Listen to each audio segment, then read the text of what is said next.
Kool TV proudly presents Kentucky Christian University football as the Kool Sports Network brings you coverage of the KCU Knights live from Grayson, Kentucky.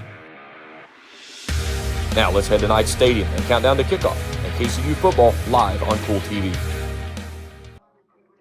And hello again, everybody. Thank you so much for tuning in on this beautiful Saturday for Kentucky Christian University football from Grayson, Kentucky. I'm Chauncey Griffith, along with Coach Brent Terry, and we're so glad to have you along for home game number 2 of this 2023 football season for the KCU Knights. Today, their opponent, the Warner Royals out of the state of Florida, actually out of Lake Wales, Florida, Coach, and I found that is right smack dab in the middle of the state, about 40 minutes from Orlando, so they made the long bus ride here. And, Coach, we're ready to rock and roll. Warner coming into this one at 2-0 on the season out of the Sun Conference in Florida. Their last football game was a 46-13 win over the University of Fort Lauderdale. That was back on September the 9th. So they had a bye week last week, and coming off that one, looking to continue their winning ways on the road. But KCU looking for that first win, Coach Terry.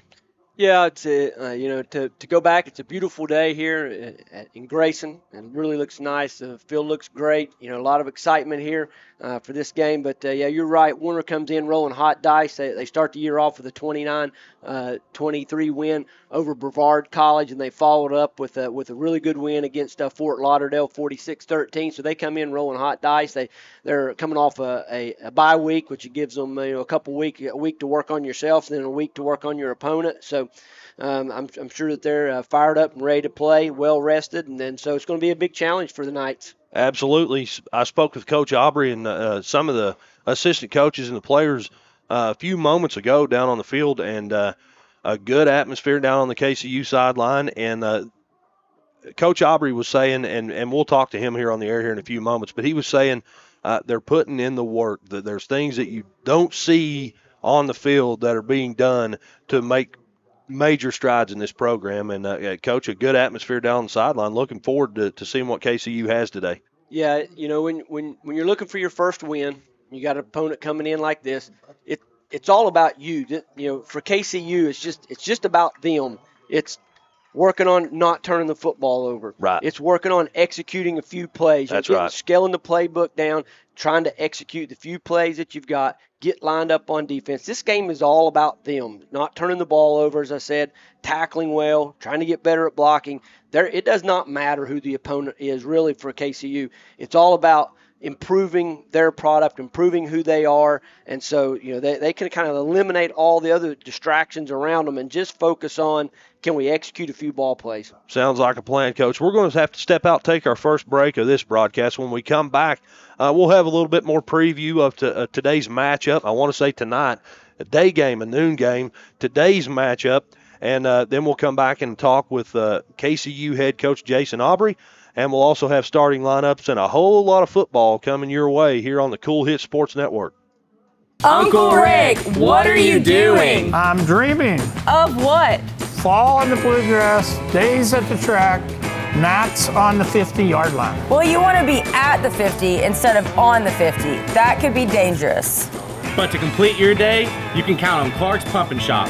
Whether it's a breakfast sandwich or pizza on the way to the track, picking up drinks and crispy crunchy chicken on the way to the game, no one has you covered like Clark's Pump and Shop. Clark's Pump and Shop. Return. Refresh. Refuel. If you're looking for a complete discount pharmacy with old-fashioned service and excellent prices, look no more. Since 1979, Stultz Pharmacy has provided our area with the finest in pharmacy care, 24-hour emergency prescription service, free delivery, and drive-through service for prescriptions. Stultz Pharmacy continues to fill all of your expectations. They carry a nice selection of gift items. For hometown service, see the professionals at Stultz Pharmacy in Greenup. More than you expect from a pharmacy. Stultz Pharmacy. River Cities Builders is a licensed general contractor specializing in commercial and industrial projects, and they have a history and reputation of providing top-notch expertise through their experienced and devoted workforce. River Cities Builders also is a gas facility maintenance company offering petroleum equipment maintenance and EMV compliant upgrades for smart payment terminals, and they offer 24 hours, 7 days a week emergency service. Call 606-473-4112 or visit rivercitiesbuildersinc.com. When you have business away from home or a planned event far from your comfort zone, you're probably going to need a little help. Let A&A Porta Potties assist you with all your portable toilet needs. Whether on a construction site, planning for an outdoor wedding, or any other outdoor event, A&A Porta Potties are here to assist you. A&A Porta Potties also rents out storage containers, office containers, cooling fans, tables, and chairs. A&A Porta Potties, there is no event too big or too small for us to accommodate you. And we're back in Grayson, Kentucky. Glad to have you along. It's KCU versus Warner, the Royals out of Fort Wells, Florida. And, Coach, looking at on paper anyway, it looks like offensively anyway, it looks like Warner putting up some more numbers, I guess you would say, than KCU as far as moving the football, scoring points. 37.5 points a game, and they're only giving up 18. They're looks like they've gained 497, so they're averaging about 248.5 yards a game on the ground. Talk about offensively, Coach. Yeah, they're a pretty balanced team. They're led by their quarterback Xavier Holiday, 6'1", senior out of Miami, Florida, and he's kind of the straw that stirs the drink for the Royals. Sure. He guides that offense. He's delivered well in the passing game. They also run the ball really effectively, which is quarterback's best friend. They've got a older offensive line. They got a bunch of juniors up there. They do start one freshman, but they got some juniors and seniors up there on that offensive line. So they look to control the line of scrimmage. They do a good job in pass protection, giving Holiday plenty of time to throw the football when they need to. But, I think they're going to try to come out and establish a run game and then kind of work off of that. So it's going to be a challenge for the Knights defense. Anytime you got a balanced football team, it makes them really tough to defend. You got to be able to stop the run game first and then compete in the passing game, rally to the ball, try to get some pressure on the quarterback, all those kind of cliche things. Sure. But they're all important things. They're cliche for a reason because they got to be done if you're going to stop, going to give yourself a chance offensively. You got to get some stops on defense. There you go. Coach, we're going to step out, got to take another break, but when we come back, we'll be joined by KCU head coach Jason Aubry. Don't go away. Back after this on the Kool Sports Network. At First National Bank, we strive to make every person that walks through our doors feel like family, because to us, you are. For over 120 years, we have lived in and served the families of Kentucky with genuine care through the good times and the bad. Come and see the difference banking with family can truly make for you at any of our 7 locations or visit our website at www.fnbgrayson.com. First National Bank, member FDIC. When you want real, authentic Mexican menu items, you want Reyes Hermanos Nunez. Accept no substitutes. None compares. Fajitas, tacos, burritos, quesadillas, chimichangas, even vegetarian choices. A kids menu, desserts, and salads. A tasty, budget-pleasing selection for you and your family, unlike any others. Should be your first and only choice for authentic Mexican all throughout the tri-state. Ashland, Greenup, Grayson, Paintsville, Canova, South Point, Olive Hill, and Cannonsburg. Reyes Hermanos Nunez, the best around. Kentucky Christian University is a private, nonprofit university located in the beautiful foothills of eastern Kentucky in Grayson. KCU offers both undergraduate and graduate programs, including the Teacher Leader Master of Arts in Education degree. They also have an array of competitive sports. Kentucky Christian University is committed to focusing on Christ while helping students build character and prepare for their future careers. Visit kcu.edu to learn more or to schedule a visit to campus. State Senator Robin Webb would like to congratulate all the teams who made it to the 16th Regional Tournament and wish all the players, coaches, cheerleaders, and support staffs the very best of luck in this year's tournament. State Senator Robin Webb is always proud to support our youth in all of their endeavors, both in the classroom and on the hardwood, and will always strive to put our youth and children first as she works hard to support the people in her district. Again, have fun and good luck at this year's regional tournament from your state senator. And we're back in Grayson, now joined with KCU head coach, Aubry. Coach, thank you for giving us a little time here in the pregame. Absolutely. What do you know about Warner? Well, we know that they're 2-0 right now. They've been a very improved program. They've been improving over the last couple of years, and we just need to come out and play mistake-free football and be able to compete with them. Sounds like a pretty good plan for success. How's this week of practice going? We had a few issues throughout the week that we've dealt with, and we're going to come out and we're going to compete with the guys that we have. And I'm telling you right now, I've talked about in other things, this is year zero for us. Absolutely. We've got a lot of things going on, and we're figuring everything out as we go right now. We're excited about what we have on the field today. And like I said, if we play mistake-free, we can stay with these guys. I think that we should be able to compete with these guys today. I love it, Coach. And one thing I'll say as an outsider, you're building a culture, and I love it. Thank you very much. I know that, that's a lot of people look at it and they go, well, but you don't win games. And right now, you know what? We're doing things off the field that people don't even understand. Absolutely. And that's what you have to do to build this foundation. And that's what we're going to do. We're going to continue to build the foundation the right way. Yep. We're going to set it, and we're going to go forward. And like I said before in a video, or I was talking to somebody, it may take 2 years, it may take 2 weeks. Yep. We don't know, but we're going to continue to go forward, and we're going to make this thing happen. And doing it the right way. Doing it the right way, and that's exactly what we got to do. Yes, sir. Thank you, Coach. Absolutely. Thank you. Hello, everyone. I am Rick Clark. Let me introduce you to Carlisle, Annabelle, and Zach. And as you can tell by these commercials, this family has a lot of fun. We have a great team here at Clark's. And we would love for you to join our family. Whether you're a young person looking for your first job, someone who's looking for extra work, or maybe you're ready to start a career at a growing company, we want to talk to you. To find out more and start the process, go to myclarkspns.com. Clark's Pump and Shop. Return, Refresh, Refuel. If you're looking for a complete discount pharmacy with old-fashioned service and excellent prices, look no more. Since 1979, Stultz Pharmacy has provided our area with the finest in pharmacy care, 24-hour emergency prescription service, free delivery, and drive-through service for prescriptions. Stultz Pharmacy continues to fill all of your expectations. They carry a nice selection of gift items. For hometown service, see the professionals at Stultz Pharmacy in Greenup. More than you expect from a pharmacy. Stultz Pharmacy. River Cities Builders is a licensed general contractor specializing in commercial and industrial projects, and they have a history and reputation of providing top-notch expertise through their experienced and devoted workforce. River Cities Builders also is a gas facility maintenance company offering petroleum equipment maintenance and EMV-compliant upgrades for smart payment terminals, and they offer 24 hours, 7 days a week emergency service. Call 606-473-4112 or visit rivercitiesbuildersinc.com. When you have business away from home or a planned event far from your comfort zone, you're probably going to need a little help. Let A&A Porta Potties assist you with all your portable toilet needs. Whether on a construction site, planning for an outdoor wedding, or any other outdoor event, A&A Porta Potties are here to assist you. A&A Porta Potties also rents out storage containers, office containers, cooling fans, tables, and chairs. A&A Porta Potties, there is no event too big or too small for us to accommodate you. And we're back in Grayson. Almost time for kickoff. We're going to take a look real quick at the starting lineups offensively for both teams, starting with the visiting team, the Warner Royals, at quarterback Holiday, at running back Medium, and then up front center. Good luck pronouncing that name, Coach. I'm not even going to try it. But Spencer Husenkveld, I believe, is how you say that name.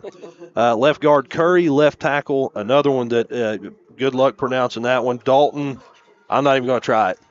Right guard McCarty, right tackle is number 69, Justin Butts. Wide receivers, number 9, Glasgow Jr., that's Adrian Glasgow Jr., and out wide on the other side is number 88, Amarius Davis. One slot receiver. You got number 1, Evans Valancourt, and then tight end at number 85, Fryer. We're going to step out, take a break for the playing of the national anthem, and then we'll come back and talk about KCU starting lineup, and it'll be time for kickoff back after this on the Kool Sports Network. When you want real, authentic Mexican menu items, you want Tres Hermanos Nunez. Accept no substitutes. None compares. Fajitas, tacos, burritos, quesadillas, chimichangas, even vegetarian choices. A kids menu, desserts, and salads. A tasty, budget-pleasing selection for you and your family, unlike any others. Should be your first and only choice for authentic Mexican all throughout the tri-state. Ashland, Greenup, Grayson, Paintsville, Canova, South Point, Olive Hill, and Cannonsburg. Tres Hermanos Nunez, the best around. Kentucky Christian University is a private, nonprofit university located in the beautiful foothills of eastern Kentucky in Grayson. KCU offers both undergraduate and graduate programs, including the Teacher Leader Master of Arts in Education degree. They also have an array of competitive sports. Kentucky Christian University is committed to focusing on Christ while helping students build character and prepare for their future careers. Visit kcu.edu to learn more or to schedule a visit to campus. Hello, everyone. I am Rick Clark. Let me introduce you to Carlisle, Annabelle, and Zach. And as you can tell by these commercials, this family has a lot of fun. We have a great team here at Clark's. And we would love for you to join our family. Whether you're a young person looking for your first job, someone who's looking for extra work, or maybe you're ready to start a career at a growing company, we want to talk to you. To find out more and start the process, go to myclarkspns.com. Clark's Pump and Shop. Return, refresh, refuel. And we're back here in Grayson. Almost time for kickoff. It's going to be Warner football, Coach. Warner won the toss and elected to receive. Is that right? Yep, that is correct. They won the toss. They're going to take the ball first, try to get their offense out there and get a score on the board. Sean Trowers is back deep for the Royals, and so we're just moments here kicking off. Absolutely. It's almost that time. KCU kickoff team is out, and we're ready to rock and roll here.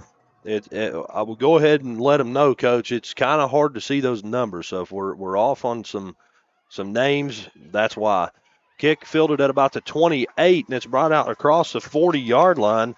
That is DeQuise Fryer, a 6'5" tight end on the return out of Macon, Georgia. And it'll be 1st and 10, Warner from about the 43-yard line to start things out here. Connor Ignacio is how he told me to say that, by the way, Coach. He is the punter and the kicker today. It'll be interesting to see how they come out, how Warner comes out. We've already got a flag here before the snap. And I believe that it was thrown. It was thrown by the official on the KCU side, but it is a false start. They had a couple players move there. Yeah, so they come out with a tight. They're going to shift the tight end and the H back over to the right, but the right guard Trenton McCrary, he jumped, he twitched when the shift occurred, and so that's going to be a false start. So 1st and 15. Here we go. Ball's on the 38-yard line. 2 receivers to the right side. It's going to be a handoff out of the backfield, and picking up about 10 yards, maybe 9 yards. That's Kyle Medium, a 5'8" senior out of Deltona, Florida, University High School. Give him 10 yards on the pickup, makes it 2nd and 5. Yeah, they come out tight end left, shift over to the right. They go with a little outside zone stretch play, and he creases kind of back inside. They shifted into an unbalanced formation. Got a wing back this time. Another handoff goes to Medium up the center of the formation, and he charges along for about 7 yards, more than enough for the first down. A big offensive line in there for Warner right now, kind of getting a little push. Looks like they're going to be a heavy zone team. Again, we don't get much of a preview on these teams, so I'm always interested in just kind of see how they'll come out, kind of what they're going to try to establish. And right now we've seen some outside zone, inside zone from these guys. Shotgun snap. He's going to drop back to pass. That's Xavier Holiday looking downfield. Had his guy, but the pass is dropped. Good pass coverage. Trayvon Lee, 5'9" freshman wide receiver out of Hollywood, Florida, the intended receiver there. Yeah, they try to catch it. He runs a little seam route, and Holiday kind of puts it on his back shoulder, but that's a hard catch sometimes. And, absolutely. Yeah, he just kind of, he had it in his hands there, but just wasn't able to kind of get his body turned around and haul it in. But a nice throw. They come off with 2 good runs, then throw it on 1st down, trying to keep KCU off balance. 2nd down and 10. It's going to be another handoff to Medium. He charges along for a pickup of maybe 4 yards. It'd be third down. No, give him 5. It's third down and 5 yards to go. And Coach Medium there, all 3 of his carries, yards after contact. That's huge. Yeah, and they're running a lot of different scheme. We've seen outside zone, inside zone. That was our first look at a little power play back away from the tight end. And a lot of personnel changes. It's the first time we've been in 10 personnel. Yep. Got 3 receivers to the right, but he's going to throw it over to his left. The pass is caught in the flats, and a flag on the play. Receiver there is Adrian Glasgow, and the flag thrown over near the catch. Let's see what the call is.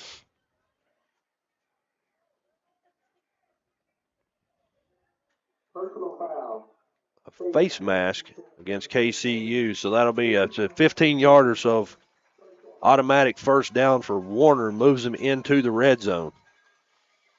Yeah, they go 3 receivers to the right, single left, and they just take the easy access throw. He's going to come up there and pre-snap that, and if he's got easy access on the single receiver side, they're going to take it. If not, he'll go. They'll work the combination to the trip side. So easy pitch and catch there for Holiday. Backside slant, I think it was, Coach. Is that correct? Yeah, a little slant, a little fin route. Yep. Hand off to Medium again. He charges ahead inside the 10, down at about the 5, maybe 6-yard line. So he's got the first down, and it'll be first and goal, Warner. I saw movement up front there, but nothing in the neutral zone for the defense. So. Yeah, looked like the defensive end there. Yeah, got a little bit off. It got a little bit of a head start, but he must not have been in the neutral zone before the snap there. No flag. So, but it kind of threw the. He was a little off balance there, and they got a good push inside. Medium's a hard runner, pads down, elusive in the box. Yes, sir. Falling forward, good running back. Holiday takes a snap, hands it to Medium again, and a big tackle in the backfield. Great job there by Kentucky Christian University. I see one of the team captains, Trent Hill, back there, defensive lineman. Good pressure on this play. Yeah, it looked like he just kind of beat his guy off the ball right there and met Holiday, and Medium at the mesh point was able to wrap him up, and the first tackle for a loss for this defense, first negative yardage play from Warner, so that's going to set them up here just outside the 5-yard line. We had first and goal from the 5. Now we're second and goal from the 7. Holiday calling for a receiver in motion. He's going to take the snap, sprint out to his right, throws it on the run, has his receiver, but the pass is dropped. Good coverage there by the KCU defense. Makes it third down. Yeah, well defended there in the flat. They go the little sprint option route, bring the receiver from left to right in motion, try to get him into the flat, but well defended.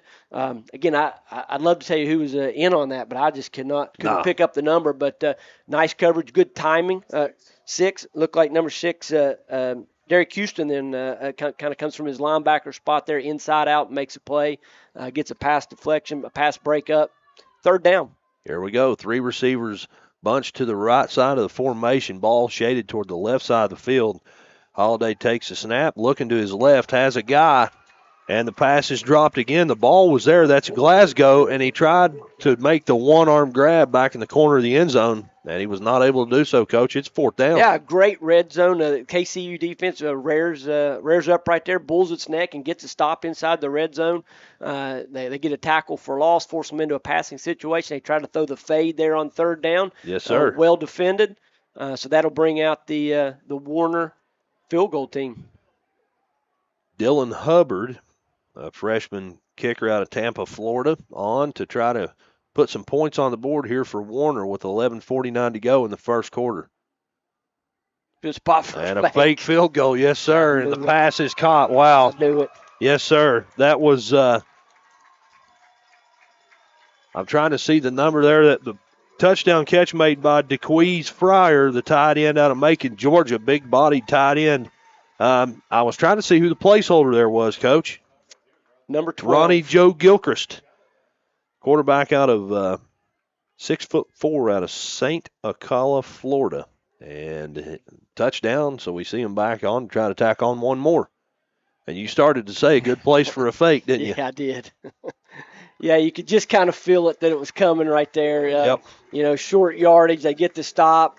Warner kind of they feel like they can move the ball on offense, and if they didn't get it, they were going to leave KCU inside the 10-yard line right there. So, you kind of had that feeling that it might be a fake right there. with 11:46 to go in the first. It's 7-0. Warner over KCU. Back after this on the Kool Hit Sports Network. River Cities Builders is a licensed general contractor specializing in commercial and industrial projects, and they have a history and reputation of providing top-notch expertise through their experienced and devoted workforce. River Cities Builders also is a gas facility maintenance company offering petroleum equipment maintenance and EMV-compliant upgrades for smart payment terminals, and they offer 24 hours, 7 days a week emergency service. Call 606-473-4112 or visit rivercitiesbuildersinc.com. When you have business away from home or a planned event far from your comfort zone, you're probably going to need a little help. Let A&A Porta Potties assist you with all your portable toilet needs. Whether on a construction site, planning for an outdoor wedding, or any other outdoor event, A&A Porta Potties are here to assist you. A&A Porta Potties also rents out storage containers, office containers, cooling fans, tables, and chairs. A&A Porta Potties, there is no event too big or too small for us to accommodate you. And we're back. Looks like a huddle, Coach. It looks like some miscommunication here. But I always like on special teams when teams do different, like muddle huddles, those type of things. And looks like we're going to see something different here from Warner. I'm not sure they were some of the coaches out had a question there for the officials. I don't know what's going on here. Yeah, they're just kind of lined up there. You got 10 across, and what it does, it forces you as a return team to kind of bunch in the middle. You can see the front line. That's right. They got to make sure that they're not going to onside kick it, but they break out of there. And sure. If you don't play it right, they've got the ball set kind of sideways where they can onside kick it. So you kind of got to gather up there, but most of the time they're going to break out and just regular just something kick different. Yeah, just something to make you work on it. That's right. And here we go. The kick's in the air. Dylan Hubbard puts that one inside the 15, and it's caught at about the 13-yard line, across the 30, out of bounds at about the 29-yard line over here on the KCU sideline. That's Jamari Wilson on the return, a 5'11". Well, it doesn't have his class on there, but he's 5'11". He's from Louisville, I'll tell you that. 180 pounds out of Moore High School. Yes, sir. A lot of good football in Louisville.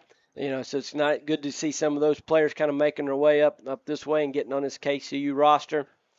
So interesting here to see if the Knights can answer. If anybody listening is not from this area, it is Louisville. Yeah. Not Louisville, not Louisville. It's Louisville. Yeah. Louisville. Yes. That's what we both. I just wanted to clarify. Okay. Aubry takes a snap. He's going to hand it off on a jet. And gaining some yards over there. I'm trying to get the number, and as soon as I get it, I will tell you. But a pickup of about, we'll see where he went out of bounds. Pickup of 4 yards for the Knights here to start things out.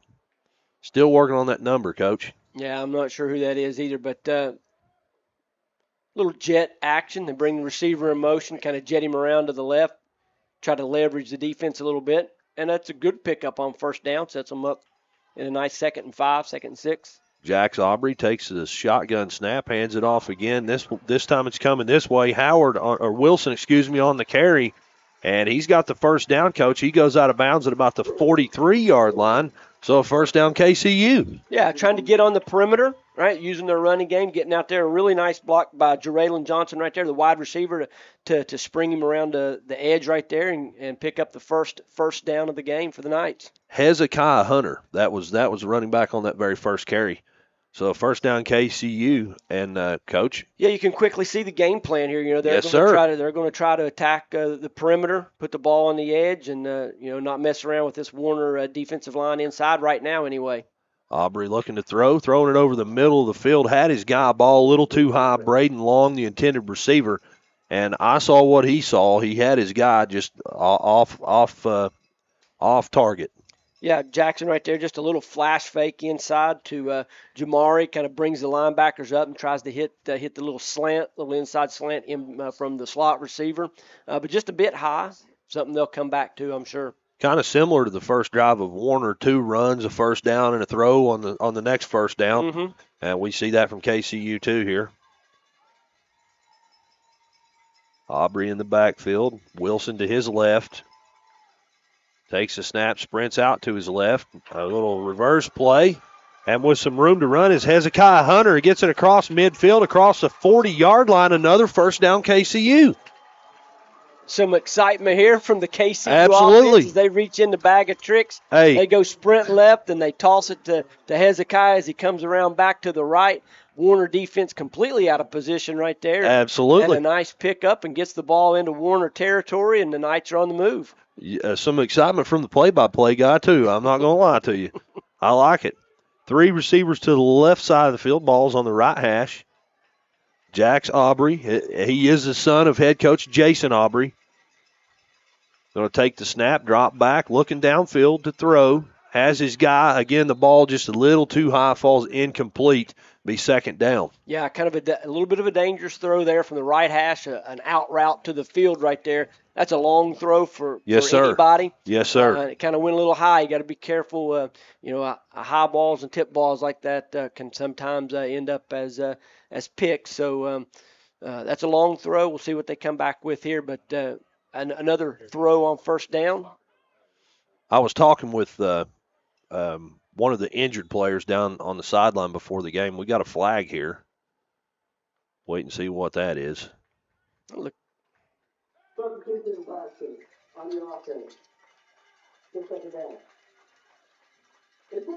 going to go against KCU. Yeah, I'm not sure there. Substitution infraction. I'm not sure if they had too many men in formation right there. As they're not huddling today, kind of going right up to the ball, signaling everything in. And so backs them up to the 42-yard line. It'll be second down and 15 yards to go.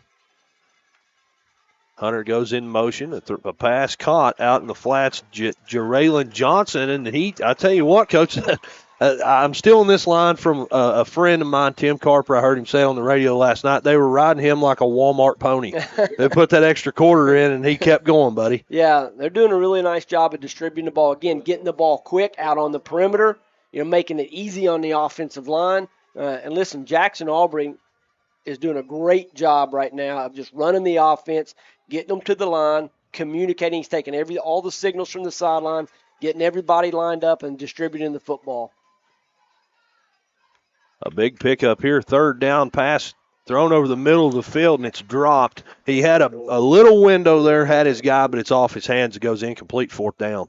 Yeah, he had just a little bit more time there. He had Javante Anderson running wide open down the left side. Yes, he did. Yeah, they collapsed on the inside on the little pop pass there, and a little bit of a missed opportunity there. But that's easy to see from up here. You're exactly right. I'm not critical. Yep. That's easy to see from up here, and maybe something they'll come back to. Fourth down offense on the field. Jax Aubry in the gun, 2 receivers, 1 on each side, or 2 running backs, 2 receivers to the left, 1 to the right. Here we go. Aubry takes a snap, looking to throw, and it's caught over in the flats near the KCU sideline. And, Coach, that's a first down KCU. I'm waiting to see who the receiver is. That is Jaraylon Johnson, and he gets it all the way down almost to the 20-yard line, Coach. It's 1st and 10 KCU from their own, or from the Warner 22-yard line. Yeah, Warner sells out. They bring 6, 3 down, 3 inside linebackers all come. They do a good job of picking up 5 of them. Jackson steps up, stays in the pocket, throws a strike out. There's soft coverage out here, and so they just complete the hitch route and get enough for the first down. Aubry takes the snap on first down. He's going to hand it off with a lot of room to run. That's Jamari Wilson getting it down to the 15, maybe the 16-yard line. A big pickup. They're moving the football consistently on first down. Yeah, absolutely. There's the first time they've kind of relied on that offensive line to move some guys. They go with an isolation play over the left side and between the left guard and left tackle, and there was a very nice hole. They get Jamari into the line, 3 or 4 steps clean, and like you said, pick up 7 on first down. Absolutely. It's 2nd and 3, and Coach, again, Jackson up, communicating, making sure everybody's in the right spot. That's what I started to say a few moments ago. Well, I'll tell you here in a second. We want to cover this play. He's under center this time. Snap bobbled, and he falls on it. It's going to be 3rd down and about 5, loss of about 2 there. But I was talking to one of the injured players down on the sideline before the game, and he was talking about Jax Aubry. And according to him anyway, according to several of the players there, Jax, not only is he a class act, but he's like another coach. Yeah. He's a coach's son. he's listed as a senior, but I think he took the COVID year. He got an extra year, that kind of thing. But evidently, Jax Aubry is the man when it comes to controlling the offense. Getting everybody where they need to be. He's a general out there on the field. He takes the snap, throws it downfield on third down, and it falls incomplete. Yeah, tight coverage there from Warner. They stayed back that time and did not pressure Jack. So, but he stepped up there again, delivered just a little bit high, but took the ball into the right place. Just wasn't just a little bit off. But yeah, he's done a great job so far of just directing everything, getting everybody lined up, and we'll see whether they confident enough to kick a field goal here, or looks like they're going to keep the offense out and try to convert here on 4th and 5. Football's on the 17-yard line. It's 4th and 5, and definitely the offense staying out there, Coach. Kind of a bunch formation, 2 stack receivers to the right side. One goes in motion from left to right, a fake handoff, and then one goes into the hands of Jamari Wilson. He's brought down behind the line of scrimmage. That'll be a turnover on downs. Yeah, good, nice idea there. He had an opening. One guy makes the play there for Warner. That's they kind right. of go. They fake the jet and then toss it underneath to Jamari, and just a shoestring tackle there maybe kept him from walking into the end zone. Yeah, like you said, he had one man to beat, and it was just a great open field tackle. Yeah, a guy made a nice play right there, right around the line of scrimmage. But it looked like the Warner defense was really pursuing for the handoff, the fake handoff that was going right. So a little misdirection, but still some confidence over here on the KCU sideline. Absolutely. Warner football on first down. It's going to be a pretty decent pickup there. Ball carrier is Clyde Holland, the running back. Another no-huddle play, and here we go. Snap on second down. Another handoff goes to Holland, and he's brought down behind the line of scrimmage. Yeah, Warner answers with their own tempo kind of offense here. They're no huddle. They slow it down a little bit. Then on the previous play, they went really fast, got up on the ball, and snapped it within 15 seconds or so. They a little slower pace this time, so they're going to vary the tempo. Second down and 8 yards to go now for the Royals. Holiday has a receiver go in motion from left to right, takes a snap, handoff, fake handoff. He's got a receiver open in the middle of the field, but the ball way off target. It's going to be third down.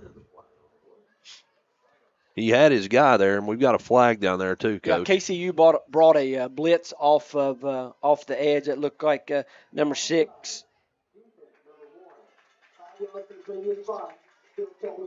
Derek Houston kind of came with the pressure right there, so Holiday tried to go down the seam route where he vacated from, but he may have known that KCU was in the neutral zone there and just took a shot down the field. I think you're right. What we call a free play. Mm-hmm. It was offside. The penalty was offsides against KCU, so it is still second down. Second down and about 3 yards to go. Holiday in the pistol is going to hand it off in the backfield. That is Holland. Picking up a couple, maybe 1 yard, 1.5 yard. It's going to be third and a long one here for the Royals. Really nice play there by 90 Montrez Hopkins, defensive lineman from KCU, 6'3", 280, a Florida native, so playing against Warner here. So he's, I'm sure, excited to play against them. But that was a very nice play. That's going to be on Warner. The outside receiver flinched there on the long count. They tried to pick up the first down, and they'll immediately take him to the boundary. He's coming off the field. Yeah, and the wide receivers coach will dab him up over there. And there you go. But that pushes them back. A little breathing room now for KCU defensively. It's third down and about 6 yards to go. Yeah, kind of force Warner's hand here. You got to suspect that they're going to throw the ball now, so maybe get a little pressure here, a little pass rush going. Just a really wide split between the guard and tackle. They've done that a couple times on outside zone, but Holiday drops back to pass, has his guy over the middle of the field. It's caught by Valcourt. He's got room to run. 15-10-5 touchdown. Warner University. Had one guy wide open in the middle of the field. If you see there on the Grayson Sporting Goods replay, Holiday drops back looking downfield. Yeah, the inside slot from the left that looked like Evan Valcourt. Valcourt, yeah. Valcourt kind of run the post route. He makes a nice move on the safety, a little jab step left, and beats him across his face to the inside. And Holiday puts it right on the numbers, and he outraces him to the end zone. There you go. Dylan Hubbard on to try to add on one more. The snap, the kick's up. It looks good. And it is good. So with 5:02 to go here in the first period of play, your score, Warner University 14, KCU 0. Back after this on the Kool Sports Network. At First National Bank, we strive to make every person that walks through our doors feel like family. Because to us, you are. For over 120 years, we have lived in and served the families of Kentucky with genuine care through the good times and the bad. Come and see the difference banking with family can truly make for you at any of our 7 locations or visit our website at www.fnbgrayson.com. First National Bank, member FDIC. When you want real, authentic Mexican menu items, you want Tres Hermanos Nunez. Accept no substitutes. None compares. Fajitas, tacos, burritos, quesadillas, chimichangas, even vegetarian choices. A kids menu, desserts and salads, a tasty, budget-pleasing selection for you and your family, unlike any others. Should be your first and only choice for authentic Mexican all throughout the tri-state. Ashland, Greenup, Grayson, Paintsville, Canova, South Point, Olive Hill, and Cannonsburg. Tres Hermanos Nunez, the best around. And we're back in Grayson. 5:02 to go here in the first. It's Warner Royals 14, Kentucky Christian University Knights 0. But Coach, we were talking there on the break. KCU doing some things right. Yeah, absolutely. You got to be encouraged that that they give up the big play there on third and kind of medium. Sure. You felt like they had them in a situation where you knew they were going to pass, but that was just a nice route. Kid made a nice break. Again, he puts a little move on the safety and gets to the inside, and Holiday puts it on him. You're going to have that in college football, but you got to be encouraged on KCU's last possession. They were able to get the ball inside the red zone. That's right. They'll bring up their second possession here, so maybe they can have no reason to abandon the game plan, which we've looked at, which is some short passing, everything out on the perimeter. So we'll see if they can continue and make some yards here. Fair catch made on the kickoff at about the 23-yard line. So it'll be 1st and 10 KCU. I'm sorry, not the 23, about the 17 or 18. So it'll be 1st and 10 KCU from the 25. The 25. So they got 8 yards there on the fair catch. And, Coach, you were talking about KCU offensively doing some things right. They had 3 first downs on that first drive, one of them in the air, and that's something we didn't say last week. That's right. Yeah, absolutely. They look much improved from the last time we were here. Yep. And so we'll see whether they can keep it going. Kind of see that Warner's gone to a 4-down look. Aubry pass completed a screen play to Jeraylin Johnson, the number 1 receiver over on this KCU sideline side. And he's going to pick up about 8 yards on first down. Yeah, again, KCU getting the ball out on the perimeter. I've said that a lot already. I'm going to continue to. Again, Warner kind of gone from a 3-down to a 4-down look here. I feel like they probably feel like KCU's running the ball a little bit, so they're going to get some guys out on the field, some bigger guys out on the field maybe to control that line a little more, keep them off their linebackers. Aubry with a handoff on first down and some room to run, getting it all the way out to the 45-yard line. That's Jamari Wilson, and a first down KCU. Yeah, left side of the offensive line, getting a hat on a hat, and Jamari getting up into the line and making a nice run, and they really look like a much improved football team from the last time that we were here. You talked about Kyle Medium, the running back for Warner, lowering getting his pad level down and running downhill. Well, I feel like for KCU here, what we've seen so far, Jamari Wilson doing the same exact thing. Absolutely. They've had a hard time getting him clean up into the line, and getting him some room to start. When he gets a step or two up into the line, he can really go. He's got a nice burst, and he can make some guys miss, but he can also, like you said, lower that shoulder and get to tough yards. I think he lost his footing there on first down and got about a yard. It's going to be 2nd and 9. Aubry getting the play call. Like you mentioned too, Coach, that we're not seeing any huddles here today offensively for Kentucky Christian University, so that's something different. Yep. 2 backs in the backfield. Aubry takes his shotgun snap. He's going to hand it off. That's Hezekiah Hunter getting the edge. He gets over to the sideline and gets it across midfield. We'll see where he went out of bounds. Yeah, about the 49. So about a 5-yard pickup here on second down. Makes it 3rd and 4, and it's in Warner territory now. Yeah, important play right here. This is an important play for KCU. 14-0, still in the ball game. Right. 3 minutes to go in the first quarter, but you don't want to put the defense back out on the field right here. So another first down, keep the ball the rest of this quarter would be huge. So, absolutely. We'll see what they're going to go. The last time they were under center, and they're going under center, they fumbled the snap. So we'll see if they're able to come out of it. They had a little a play action pass called last time. Same one. Yep. Aubry sprints out, looking downfield, middle of the field. Contact made on the catch, and it's dropped. Good ball there, and it just not able to be called or caught. That was Braden Long, the intended receiver, and good coverage from Warner. Yeah, the right hash safety right there. Jacob Lazinski comes off the hash and gets the crosser right there. We kind of had an idea there they were going to go back to that same little play action pass. It's the same one they had called earlier down here when they fumbled the snap, and it looked like they had something. But Lazinski with a nice play, kind of cutting across the field and timing it up well, and is going to force the punt. 4th down and 4 yards to go. We do see Ignacio, the punter. And here we go, the snap, the kick, a high punt. It's going to drop inside the 30-yard line, right about the 25. He did touch it, but he got it back. And a little bit of room to run there for Evans Valancourt. Some good blocks on the return. And I do see a flag back here. He gets it across the 40 to about the 41. Flag thrown downfield, though, Coach. Yeah, I'm not sure. Probably a block kind of. That's what I'm thinking. Yeah, probably a block in the back, thrown from the back judge. Corey Butler right there did a great job of maintaining, contain.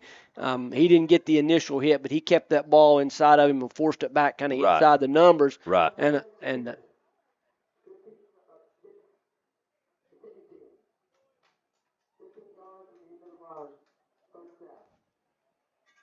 I heard 15-yard penalty on the kicking team, but I didn't hear what it was. Did you? No, I didn't. That's my fault. I was kind of speaking there. That's okay. As the official made the announcement, and I'm not sure what they've got, but a penalty on KCU, and it's a big one. It's a personal foul, apparently 15 yards, and so not what you needed there. You get decent coverage on the return, but you have them inside the 50, but now the moves it into KCU territory with the penalty. I will say this. When I saw the flag was thrown, I saw Coach Aubry's reaction, and I think he knew it was on KCU, whatever it was. Yep. Movement before the snap, and they're going to blow this play dead. I saw movement from the defense. I don't know. We'll double check here. False start on the offense. We'll take it. See on the Grayson Sporting Goods instant replay here. Trying to see who moved up front. Some of the KCU guys were about. I think they're going to get one of the receivers again, moving right. with him there, moving with the long count. And here we go on 1st and 15, a handoff up the middle. Ball's out. And the ball's loose. We'll wait and see who comes away with that. Do you got any idea, Coach? We'll have to wait. They're all piled up, and it looks like it's going to be Warner ball. Yep.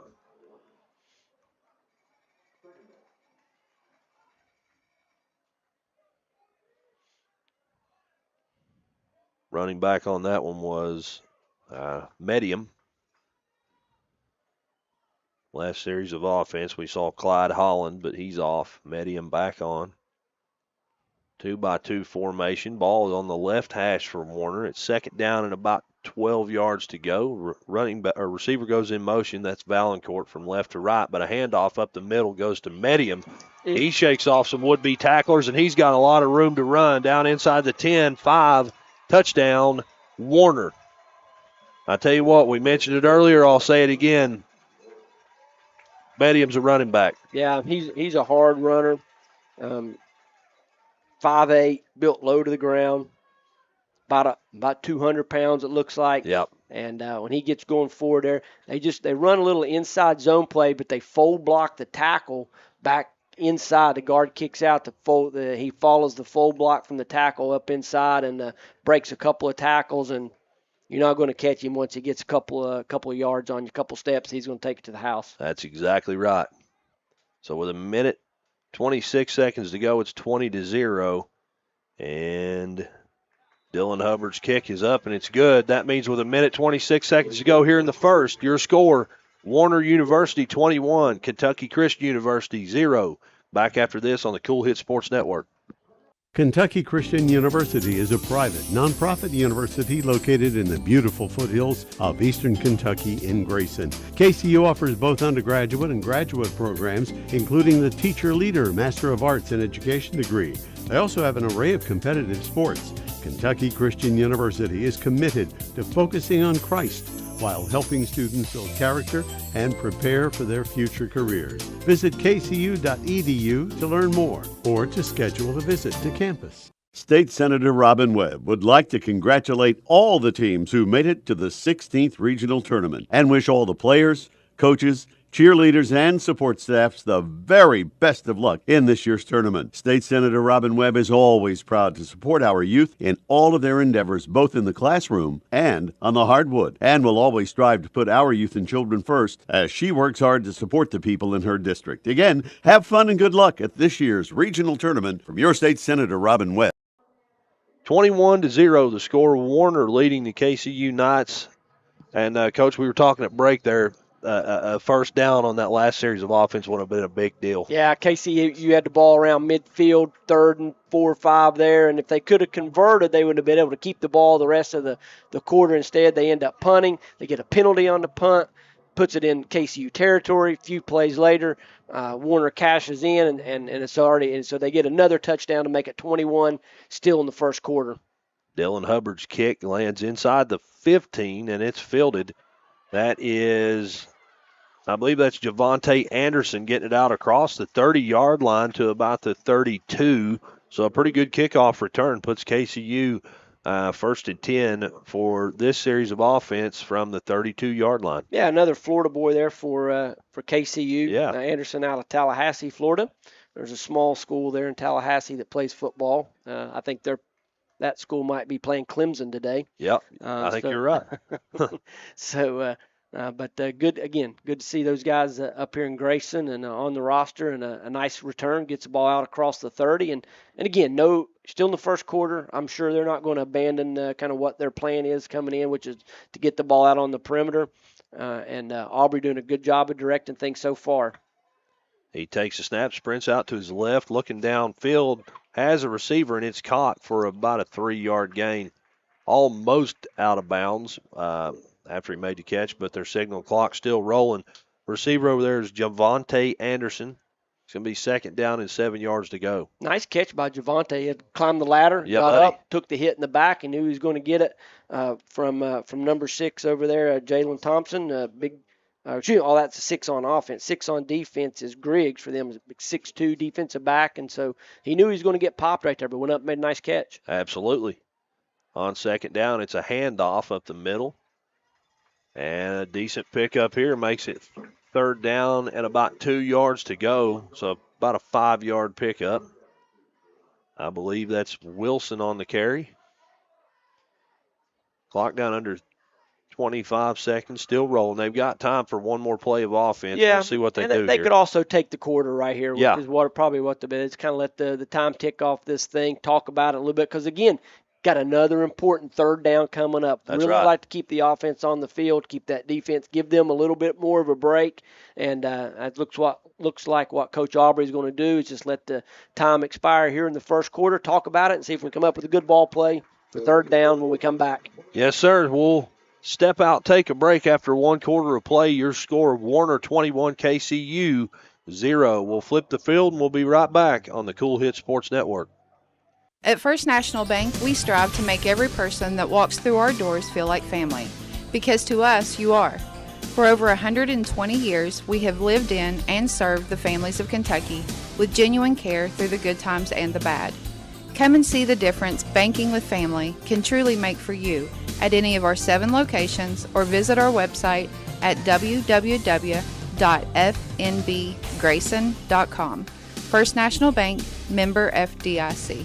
State Senator Robin Webb would like to congratulate all the teams who made it to the 16th Regional Tournament and wish all the players, coaches, cheerleaders, and support staffs the very best of luck in this year's tournament. State Senator Robin Webb is always proud to support our youth in all of their endeavors, both in the classroom and on the hardwood, and will always strive to put our youth and children first as she works hard to support the people in her district. Again, have fun and good luck at this year's regional tournament from your State Senator Robin Webb. Back in Grayson, glad to have you along. Start of quarter number 2. And it's KCU on a drive here, 3rd down and 2 yards to go. We'll see what they do. Aubry out of the gun, takes a snap. It's a handoff up the middle, and with some room to run, that's Jamari Wilson, gets it across midfield all the way down to the 41-yard line.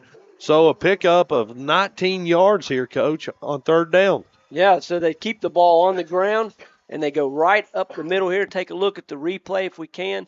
2 back, set. Just a simple isolation play and a great block there from the H-back on the linebacker to spring him for that. I don't know who the H-back was there, but a really nice ISO play and plenty of room. And, again, when Wilson gets a step, he can get it up in there. That's right. And while we were taking a look at the replay there, KCU with that hurry-up offense on 1st down, Wilson with about a 1-yard pickup up the center of the formation. A big thank you to Grayson Sporting Goods for our instant replay capabilities.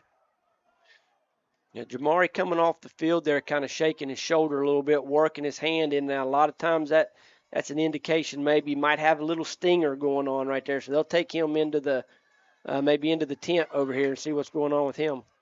Another screen play on 2nd down. It's caught, but for a loss. Looks like trying to get a number on that receiver over there, Coach. Yeah, it's difficult to tell, but they go with the wide receiver screen right there. But that time, Warner able to sniff it out and blow it up pretty quickly. And Wilson's still not in the game here on 3rd down, so we'll keep an eye on that. But kind of behind the sticks, not where you want to be. But I'm figuring that Coach Aubry figures he's got 2 downs to make this up. So if we can cut it in half here on 3rd down, we'll have a chance to get it on 4th. Absolutely. Jeraylon Johnson, the receiver. It's 3rd down and 12. And here we go. Aubry takes the snap, hits Johnson on a slant route, and a decent pickup here. Gain of maybe 10, maybe even 11 yards, but not enough for the 1st down, but about a yard shy. Yeah, just what we talked about right there. Yes, sir. You know, they fake the jet coming across and throw the backside slant. The receiver does a great job of winning on the inside move on the corner, and so they kind of get it between the corner and that half-field safety. KCU moving some linemen in and out of the game, kind of bringing in some bigger guys. It looks like maybe for a run situation. Yes, sir. Some smaller guys when they're going to throw the ball and they can pass protect a little bit. So got a heavy package kind of got their heavy package in. On 4th and 1, out of the gun, Aubry takes a snap, a handoff up the middle, and he's met behind the line of scrimmage. And another turnover on downs, KCU. Yeah. He lost about a half yard there. Warner just got the push up front. Yeah, it looked like they went with, again, an ISO play, but out of a different formation, and they go with the lead play there, and there's just too many bodies in there, and they don't get much action. So it'll be 1st and 10 Warner from their own 33-yard line.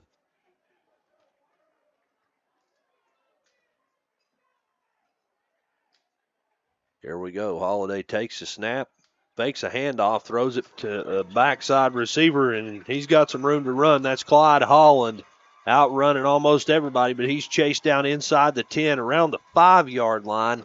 So a big pickup here on 1st down. About a 62-yard gain on 1st down for Clyde Holland. Yeah, they go with a little split block action, and Clyde comes from the right half into the left right half back into the left flat like he's going to going to run the split on the zone and slips out into the flat, and they hit him for the big gain. They come back with the same play this time, but they hand it off, and Clyde actually runs the split, what we call splitting the backside guy on zone. He's going to block that backside guy. Second goal from the 2-yard line now for Warner. Down under 12 minutes to go before the half. Couple of backs in the backfield. Holiday takes a snap, hands it to one of them. That looks like Deshaun Trowers. And good pressure there from KCU. He might have picked up a minimal gain, but it's going to be third down. Yeah, so they kind of went with 2 plays where they led with, with Clyde with 14 with Holland. Yeah, with Clyde Holland right there, the guy that caught the pass out of the backfield. They went with a couple lead plays for him, but KCU's kind of bowed their neck a couple times in red zone areas. So see if they can do it one more time here. On third down, another handoff. It's going to be close. The Warner players say it's a touchdown. And it is. And it is, yes, sir. So from 2 yards out, Clyde Holland takes it in for another Warner touchdown. Big series there for Clyde. He catches the 62-yard pass out of the backfield on the little flat route, and then follows it up with the short touchdown run. And that's right. You see on the Grayson Sporting Goods instant replay, contact made behind the line, but again, Clyde kept those feet. Yeah, moving. Kept his feet moving, kind of runs through that tackle and gets in. PAT's up, and it's good as well. So with 10:34 to go, your score, Warner University 28, Kentucky Christian University 0. Back after this on the Kool Hit Sports Network. Hello, everyone. I am Rick Clark. Let me introduce you to Carlisle, Annabelle, and Zach. And as you can tell by these commercials, this family has a lot of fun. We have a great team here at Clark's. And we would love for you to join our family. Whether you're a young person looking for your first job, someone who's looking for extra work, or maybe you're ready to start a career at a growing company, we want to talk to you. To find out more and start the process, go to myclarkspns.com. Clark's Pump and Shop. Return. Refresh. Refuel. If you're looking for a complete discount pharmacy with old-fashioned service and excellent prices, look no more. Since 1979, Stultz Pharmacy has provided our area with the finest in pharmacy care, 24-hour emergency prescription service, free delivery, and drive-through service for prescriptions. Stultz Pharmacy continues to fill all of your expectations. They carry a nice selection of gift items. For hometown service, see the professionals at Stultz Pharmacy in Greenup. More than you expect from a pharmacy. Stultz Pharmacy. And we're back here in Grayson. Glad to have you along. It's 28-0. Warner leads the Kentucky Christian University Knights after a 2-yard touchdown run by Clyde Holland. And KCU with another crack at it here, Coach. Yeah, so again, just got to try to keep that offense out on the field best you can. We're going to try to string some first downs together. And again, it's like we talked about earlier, it just becomes about working on you. Right. These live game reps are you can't get them in practice. You just can't. There's nothing like live football. So squib kick there from Warner. KCU's had a couple of decent returns, so they'll squib it. Yep. And one of the KCU guys there, it looks like Jacob Wright. Yeah, Jacob Wright's going to jump on it. So KCU have good field position. They got 10 minutes here to go in the second quarter. Again, just working on you, executing your plan. That's right. Doing the best you can do right here. And, Aubry's done a really good job so far of getting everybody directed, getting everybody in the right spot. Yep. They've done a good job with the no-huddle stuff. He's 7 of 12 in the air, but like you said, you can just see his presence out there. There's no doubt. He has a calming presence on the rest of them. He looks in command. Yes, sir. He takes a snap, hands it off on first down. That's Jamari Wilson getting the edge all the way over to the sideline, and he's hit hard at about the 41, maybe 42-yard line. So a pickup of 4 yards, give him 5 on first down, makes it 2nd and 5. Yeah, number 0, Deshaun Allen with really a solid tackle right there, moving from his inside linebacker position, chasing all the way outside the numbers, and delivers a big hit. But Wilson back up and hops up and get a little break on this play. But again, though, KCU having success with perimeter run. That's right. 2nd and 5. Here we go. Aubry takes a snap, hands it again to Wilson. Nope, that is Hezekiah Hunter, who picks up about a yard on 2nd down. Makes it 3rd. Give him 2 yards. It's 3rd and 3.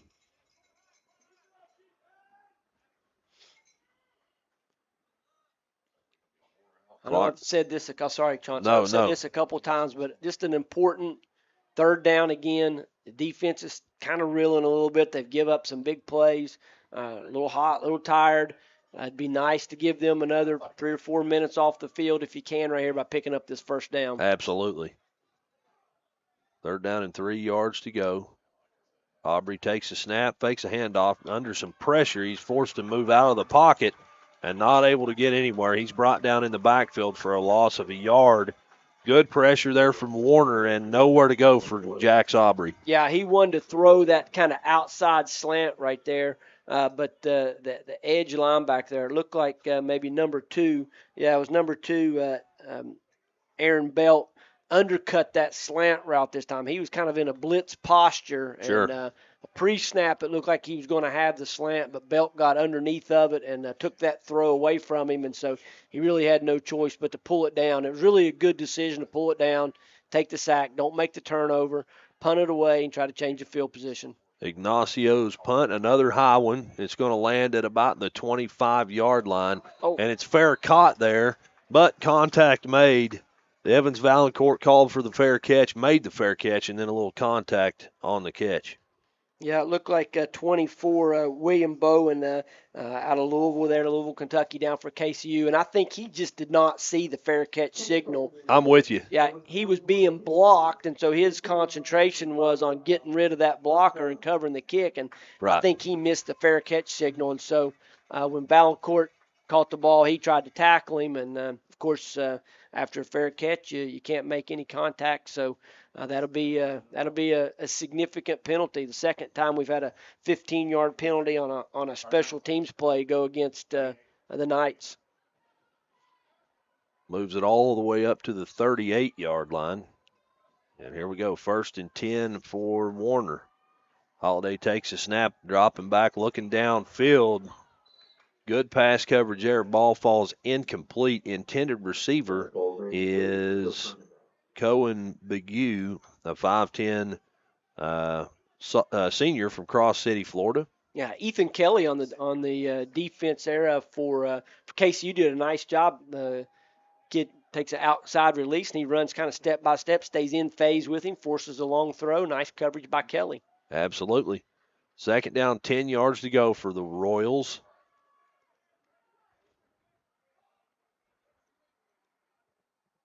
Holiday calling for a receiver to go in motion. Valancourt, jet motion. I see a helmet knocked off there. A big collision right about at the line of scrimmage, Coach.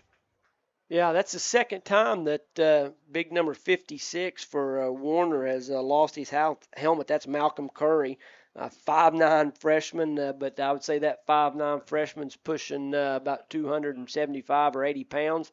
And that's the second time he's lost his lid. Let's see whether he had any help in losing it this time.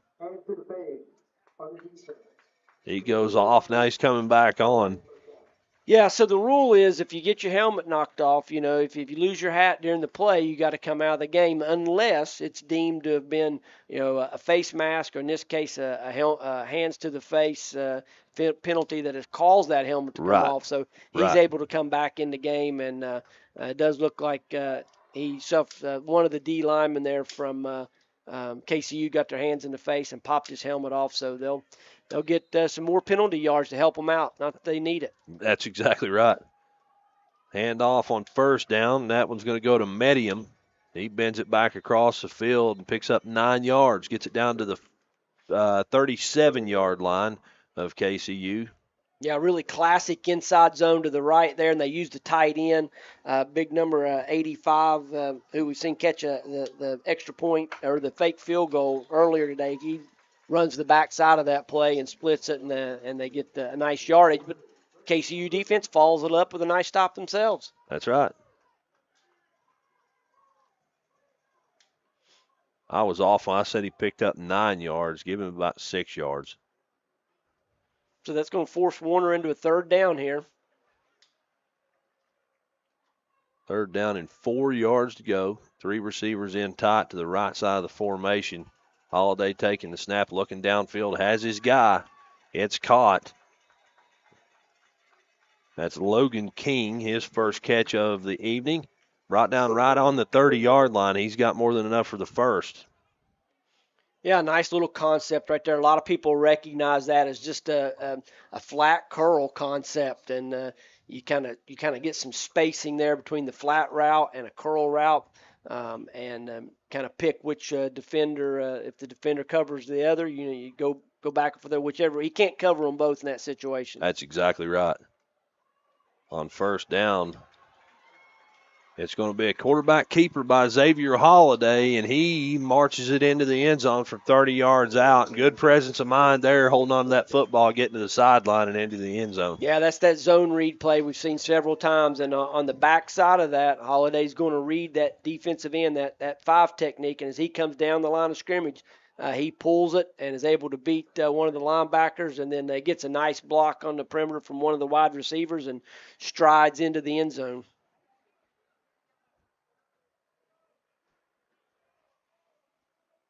PAT team on to try to tack on one more point. That's Dylan Hubbard and company. Placeholder Ronnie Joe Gilchrist. It kicks up. It's a low kick, but it's good. So with 6:24 to go here before halftime, your score, Warner University 35, Kentucky Christian University 0. Back after this on the Kool Hit Sports Network. River Cities Builders is a licensed general contractor specializing in commercial and industrial projects, and they have a history and reputation of providing top-notch expertise through their experienced and devoted workforce. River Cities Builders also is a gas facility maintenance company offering petroleum equipment maintenance and EMV-compliant upgrades for smart payment terminals, and they offer 24 hours, 7 days a week emergency service. Call 606-473-4112 or visit rivercitiesbuildersinc.com. When you have business away from home or a planned event far from your comfort zone, you're probably going to need a little help. Let A&A Porta Potties assist you with all your portable toilet needs. Whether on a construction site, planning for an outdoor wedding, or any other outdoor event, A&A Porta Potties are here to assist you. A&A Porta Potties also rents out storage containers, office containers, cooling fans, tables, and chairs. A&A Porta Potties, there is no event too big or too small for us to accommodate you. And we're back in Grayson. Chauncey Griffith, Coach Brent Terry, glad to have you along. It's Warner 35, Kentucky Christian University 0. And Coach, KCU with another crack at it here offensively. Yeah, once again, kind of the same story. They just kind of got to. They've had some good runs. They've been able to string together some good plays. Yes. But they just haven't been efficient enough on third down. They're only 1 of 6 on third down so far, and you got to keep your offense out there by converting some third downs and giving your defense a break. And this kind of high-powered Warner offense has kind of been able to just wear down the KCU defense. Kickoff falls. It was a live football. It was almost Warner football, too. Not sure what happened there. It just dropped right in front of the returner. That was Javante Anderson, let it fall in front of him. Then it took a Warner bounce, and it almost got scary. Yeah, that had some backspin on it. It looked like a Tiger Woods pitching wedge right there. There you go, yeah. Hit right in front of him and spun back about 5 or 6 yards, and, man, it was just a foot race. Listen, that takes a lot of guts from Javante to run in there and jump on that thing. You got those guys coming down at you really hard there, and they were all diving in there, and you got to sling your arms out there and That's right. pick that thing up. So a gutsy play. You'd like to see him run up and catch that thing on the fly, but a gutsy play to get back on the ball and save the possession. That's something people don't think. Playing special teams, when you're on the kickoff team and you're blocking guys that are running full speed right at you. Absolutely. So on first down here, a decent pickup, about 3 yards, maybe 4 yards on first down. Yeah, they get the ball to Hezekiah Hunter out of the backfield right there. Nice little wide route or a swing route, some people call it, and just an easy throw, kind of get the offense moving. That's just as good as an inside zone run there on first down. Just kind of getting it out on the perimeter, getting it in space a little bit, and picking up some nice yards on first down. 2nd and 6, Jax Aubry Takes a snap, looking downfield to throw. Had his receiver, ball off target, third down. Intended receiver there, Davari Morris, over the middle of the field, but it falls incomplete. Yeah, we haven't seen KCU push the ball down the field very much. That, a 15 or 20-yard route there. Had some time. Warner ran a nice little end tackle stunt, picked up well by the left side of that KCU offensive line to give Jax a little bit of time, but just off a little bit. So, as we mentioned earlier, 1 of 6 on third down. Here's another chance to pick one up and keep the drive alive. Here we go. Aubry takes a snap, dropping back to throw. He's under pressure, sprints outside. He's going to take it himself, and he's going to be close, but he goes down before, about 2 yards shy of the first down. Yeah, in college, it's where you start to slide. That's right. So yep. As he started into that slide there, just, around the 34, they're going to call it the 34-yard line. That's a pretty good spot. It looked like maybe he was out across the 35, maybe even the 36, but it's not where your knees go down. It's where you start to slide in college football, and so he's going to come up 3 yards short of that first down. Yes, sir. We see the punt team on for KCU. Back deep to return for the Royals is going to be Evans Valancourt. Valancourt he's pretty shifty, so if they can keep it away from him. Lower line drive really punt. Nice punt. A great punt. Yes, sir. It's going to roll all the way inside the 10-yard line, but it's picked up by Valancourt. Got some KCU defenders there. Great defensive play there by the kicking team, the punting team, pinning it back inside the 10 because Coach Valancourt's got the wheels. He was trying to get out there and hurry. He does. He would have been better off letting that thing roll. It probably would have gotten into the end zone for a touchback. That's right. That's a really good punt there by KCU and flipping the field position. Now, as we talked about earlier, even though it's 35-0, you still want to do. Here's a small goal for that KCU defense. Can they play some 4-minute defense right here? They have 4 minutes to the end of the half. They've got Warner backed up inside the 10-yard line. Can they get a stop here in a 4-minute situation? We're going to find out. Here we go. On first down, a handoff. Shaking off a would-be tackler is Deshaun Trowers. He brings it all the way out to midfield. Coach gets it all the way out to the 49-yard line, so about a 40-yard pickup on first down. Yeah, they go with traditional counter. That's right. And they get a kick and a nice wrap there on the inside linebacker and have to rely on Derek Houston to come all the way across the field and knock him out of bounds on the 49. Yeah, 2 down blocks, a kick, and a wrap on that inside linebacker, and then he kind of shakes one, and so just as you draw it up. On second down, Holiday hit as he throws, and he has a receiver over the middle of the field wide open, but ball very overthrown. Yeah, and that overthrown because, again, Derek Houston, going to call his name again. He's applied the pressure there to Holiday and forced that overthrow. If Holiday had been able to get his feet set, that might have been another 6. That's right. I don't think there's any question about it. And a score update for you from Huntington, West Virginia. It looks like Marshall just went ahead of Virginia Tech 13-10 after a 46-yard Rasheen Ali touchdown. And on second down here, great defense there from KCU. I'm trying to see who the ball carrier was with that Holiday again. No, it was Trowers. Yep. Forced out of bounds for a loss. Yeah, Trent Hill right there at big left defensive end, not letting the ball get outside of him, and then he gets some support out of the secondary and that linebacking core kind of backing him up there, and a no gain. And so they get him into 3rd and 10, right? Even after the big play on the first play of the drive, they've been able to kind of bow up here. Let's see if they can get him off the field on 3rd down. Trying the hard count, nothing moving there. And Holiday, what a play there. He throws just kind of a little shovel pass. And it's caught. That's Trowers bringing it all the way down inside the 20. Got a flag. We'll wait and see what that is.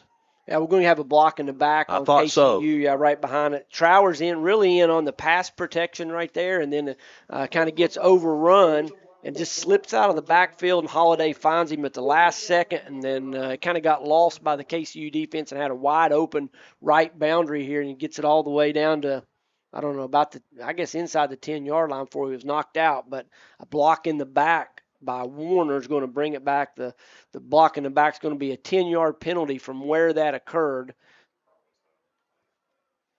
So that's going to push it back outside the 30 to about the 32-yard line. There you go. But it will be first down. Sure. And on first down, Holiday takes a snap, hands it again, this time to Medium, who bends it back and picks up a few. Going to be about an 8-yard gain on first down. Bring up 2nd and 2. David Gale there on the stop for the Knights, able to, from his linebacker spot, able to just get enough of him to get him down. Holiday out of the gun.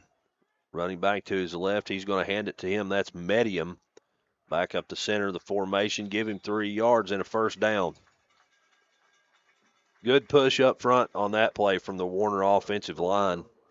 Yeah, the D-line, the right side or the left offensive side defensive end coming in to make that play and drag him down. So you got to be careful of. You got to be thinking that Holiday might put that in his back pocket there for later on. That's right. Keep that thing around left edge. So that's something that they'll have to be aware of. He crashed down inside pretty hard. Yeah, they're running that zone away from him. He's reading that, and so he's coming down the line of scrimmage hard off that tackle's down block, and so we'll see whether he keeps it later on. A fake handoff and a throw over the middle of the field off target. Almost an interception there, Coach. Yeah, well covered by Bryson Haynes there from KCU, the inside linebacker, kind of the underneath coverage forcing the high throw there, and then almost a pick from one of the secondary players. But Bryce did a nice job of being underneath that route, forcing a high throw. Clock stopped at 2:05 here before halftime. It's 2nd down and 10 for Warner. The ball is on the KCU 21-yard line. 2-by-2 set now for the Royals. Holiday's going to take the shotgun snap, look at the number 2 receiver on the left side. He's going to bring it across, all the way across the field and into the end zone for 21 yards out. Touchdown. That's Evans Valancourt for a 21-yard touchdown reception for the Royals. Yeah, a little tunnel screen action there. They kind of they throw it out to the number 2 receiver. They release the left side of that offensive line to get down the field and make a few key blocks, and he brings it back across the middle of the field and a little tunnel screen action for Warner. And they've scored a variety of ways this afternoon. That's right, Valancourt. That's his 2nd reception for a touchdown on the day. The extra point's good as well. So with 1:57 to go before the half, your score, Warner 42, KCU 0. Back after this on the Kool Hit Sports Network. At First National Bank, we strive to make every person that walks through our doors feel like family. Because to us, you are. For over 120 years, we have lived in and served the families of Kentucky with genuine care through the good times and the bad. Come and see the difference banking with family can truly make for you at any of our 7 locations or visit our website at www.fnbgrayson.com. First National Bank, member FDIC. When you want real, authentic Mexican menu items, you want Tres Hermanos Nunez. Accept no substitutes. None compares. Fajitas, tacos, burritos, quesadillas, chimichangas, even vegetarian choices. A kids menu, desserts, and salads. A tasty, budget-pleasing selection for you and your family, unlike any others. Should be your first and only choice for authentic Mexican all throughout the tri-state. Ashland, Greenham, Grayson, Paintsville, Canova, South Point, Olive Hill, and Cannonsburg. Tres Hermanos Nunez, the best around. 42-0 is your score. Warner leading the KCU Knights here before halftime. And KCU with another shot at offense here before the half. They've got 1:57 to put together a drive. Then they'll get the ball again after halftime. Again, another scary kickoff return here. I believe that's Javante Anderson out there. Had the ball in his hands. It just went through his hands. He was able to pick it up, but not much of a return. Yeah, he wasn't going to let that one fall in front of him like he did on the last one. Like I said, we'd like to see him run up there and catch that thing. And he gave it a good effort. He tried to just misplayed it a little bit. But again, Takes some guts to jump back on that thing. So, That's right. So again, he saves the possession. The bad part is we don't get any return out of it. So you just got it right outside the 20. And I'm wondering too, Coach. It's 1:10 in the afternoon. I'm wondering, is the sun in his eyes somewhere? I'm wondering if that might have something to do with it. Could be. It's kind of hard to tell from up here, but Yeah. it may have something to do with it. KCU offense led by quarterback Jax Aubry. He's going to take the snap, sprint out to his right, looking for a receiver, and he's going to throw that one out of bounds. Incomplete. Clock stops at 1:47 here in the second quarter. Yeah, two-man route there. They get a flat route and a corner route, well covered by Warner. Yep. So nowhere to go with the ball, and he just, instead of taking the sack, throws it away. 2nd and 10.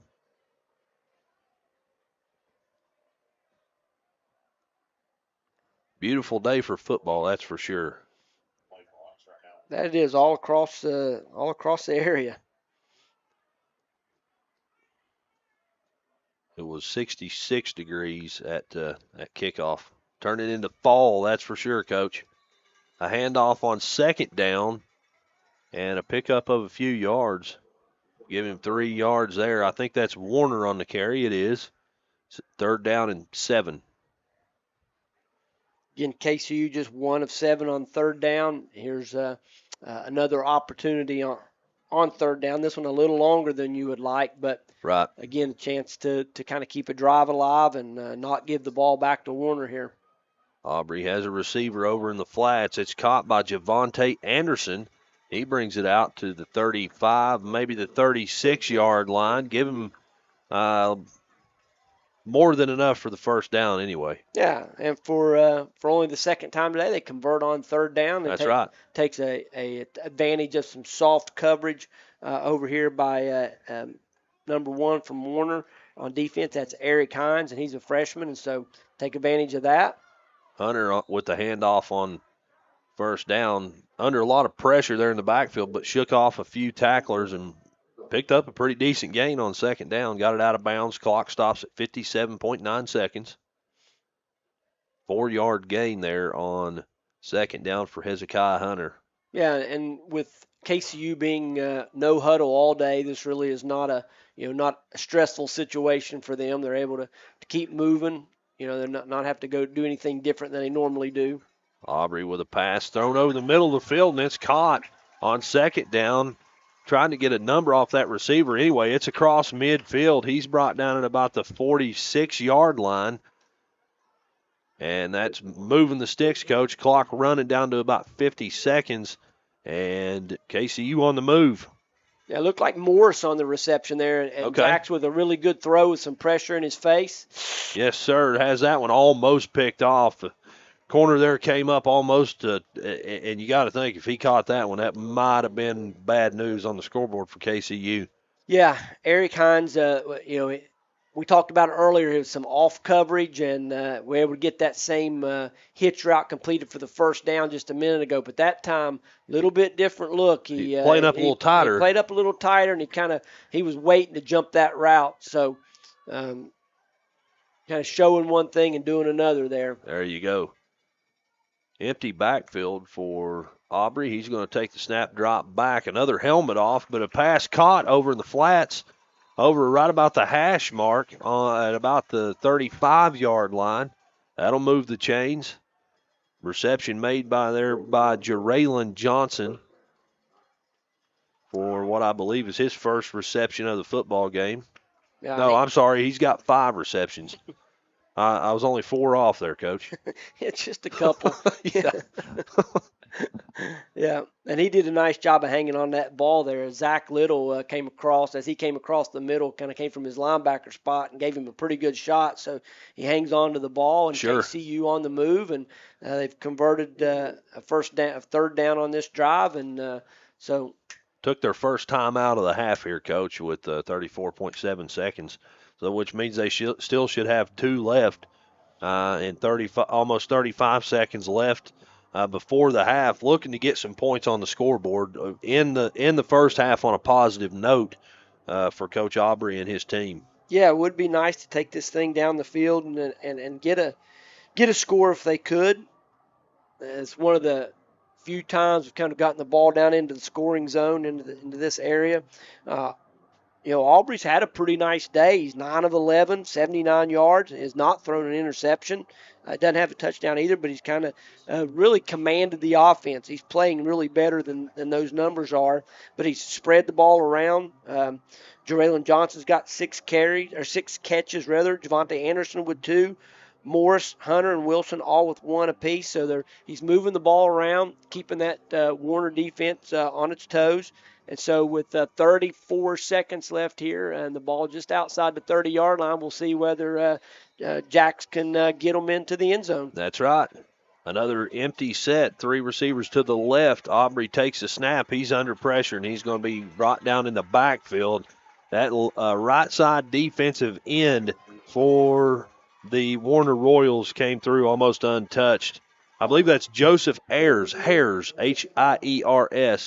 We've got another timeout, KCU. Yeah, just the pass protection not holding up there, right there. Number 79, Elijah Polley, not able to get Ayers as he came off the edge right there, and they'll bring him over to the boundary. But just a tough situation for a left tackle right there to kind of be one-on-one out there on the edge in a passing situation that you know is coming, and so that defensive end's able to pin his ear back and use his speed to get around Polley right there, and Jack's really had no chance, and so they have to take the time out. They lose 6 yards there on second down and force them into their second timeout.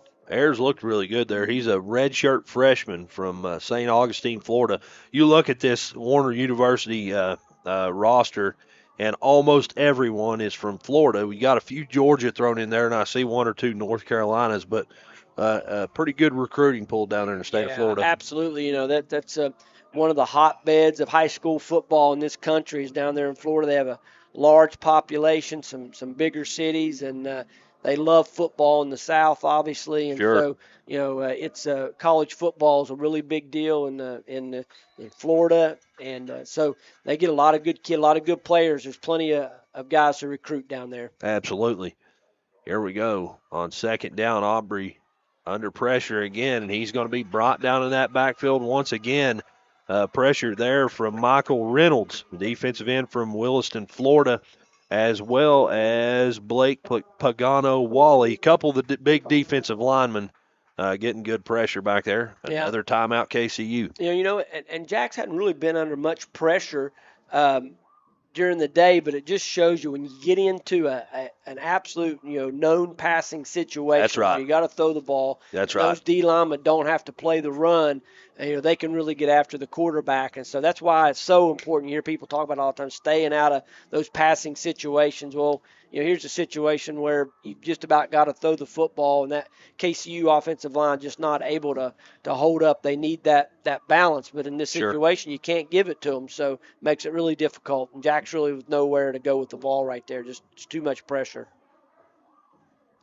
And it's hard. It's pass protection is difficult. It's hard. Absolutely. On a young offensive line, and that the Warner defensive line is big and skilled, and they rush the passer really well.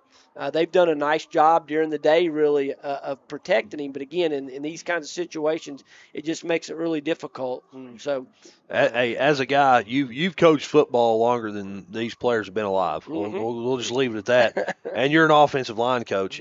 Is that the hardest part? Absolutely. Pass protection. Yeah, there's nothing natural about it. Blocking while moving backwards, kicking backwards like that, and being able to slow those guys down is very difficult. And that's why, in the NFL, they're paying those left tackles millions and millions of dollars because it's a hard job. On 3rd and 20, Aubry under pressure again, sprints out to his left. Has a receiver downfield. Coach, it's caught at about the 21-yard line. We'll see where they spot it with forward progression. I'm trying to see. It looks like that is number 19. That's Jalen Johnson again. And we're hurrying up, getting on the football. Clock stopped at 11.5 seconds. And it's going to keep running. We see a spike as soon as they spot the ball. A hard spike, too. Yeah, that was a really athletic play by to go back one play.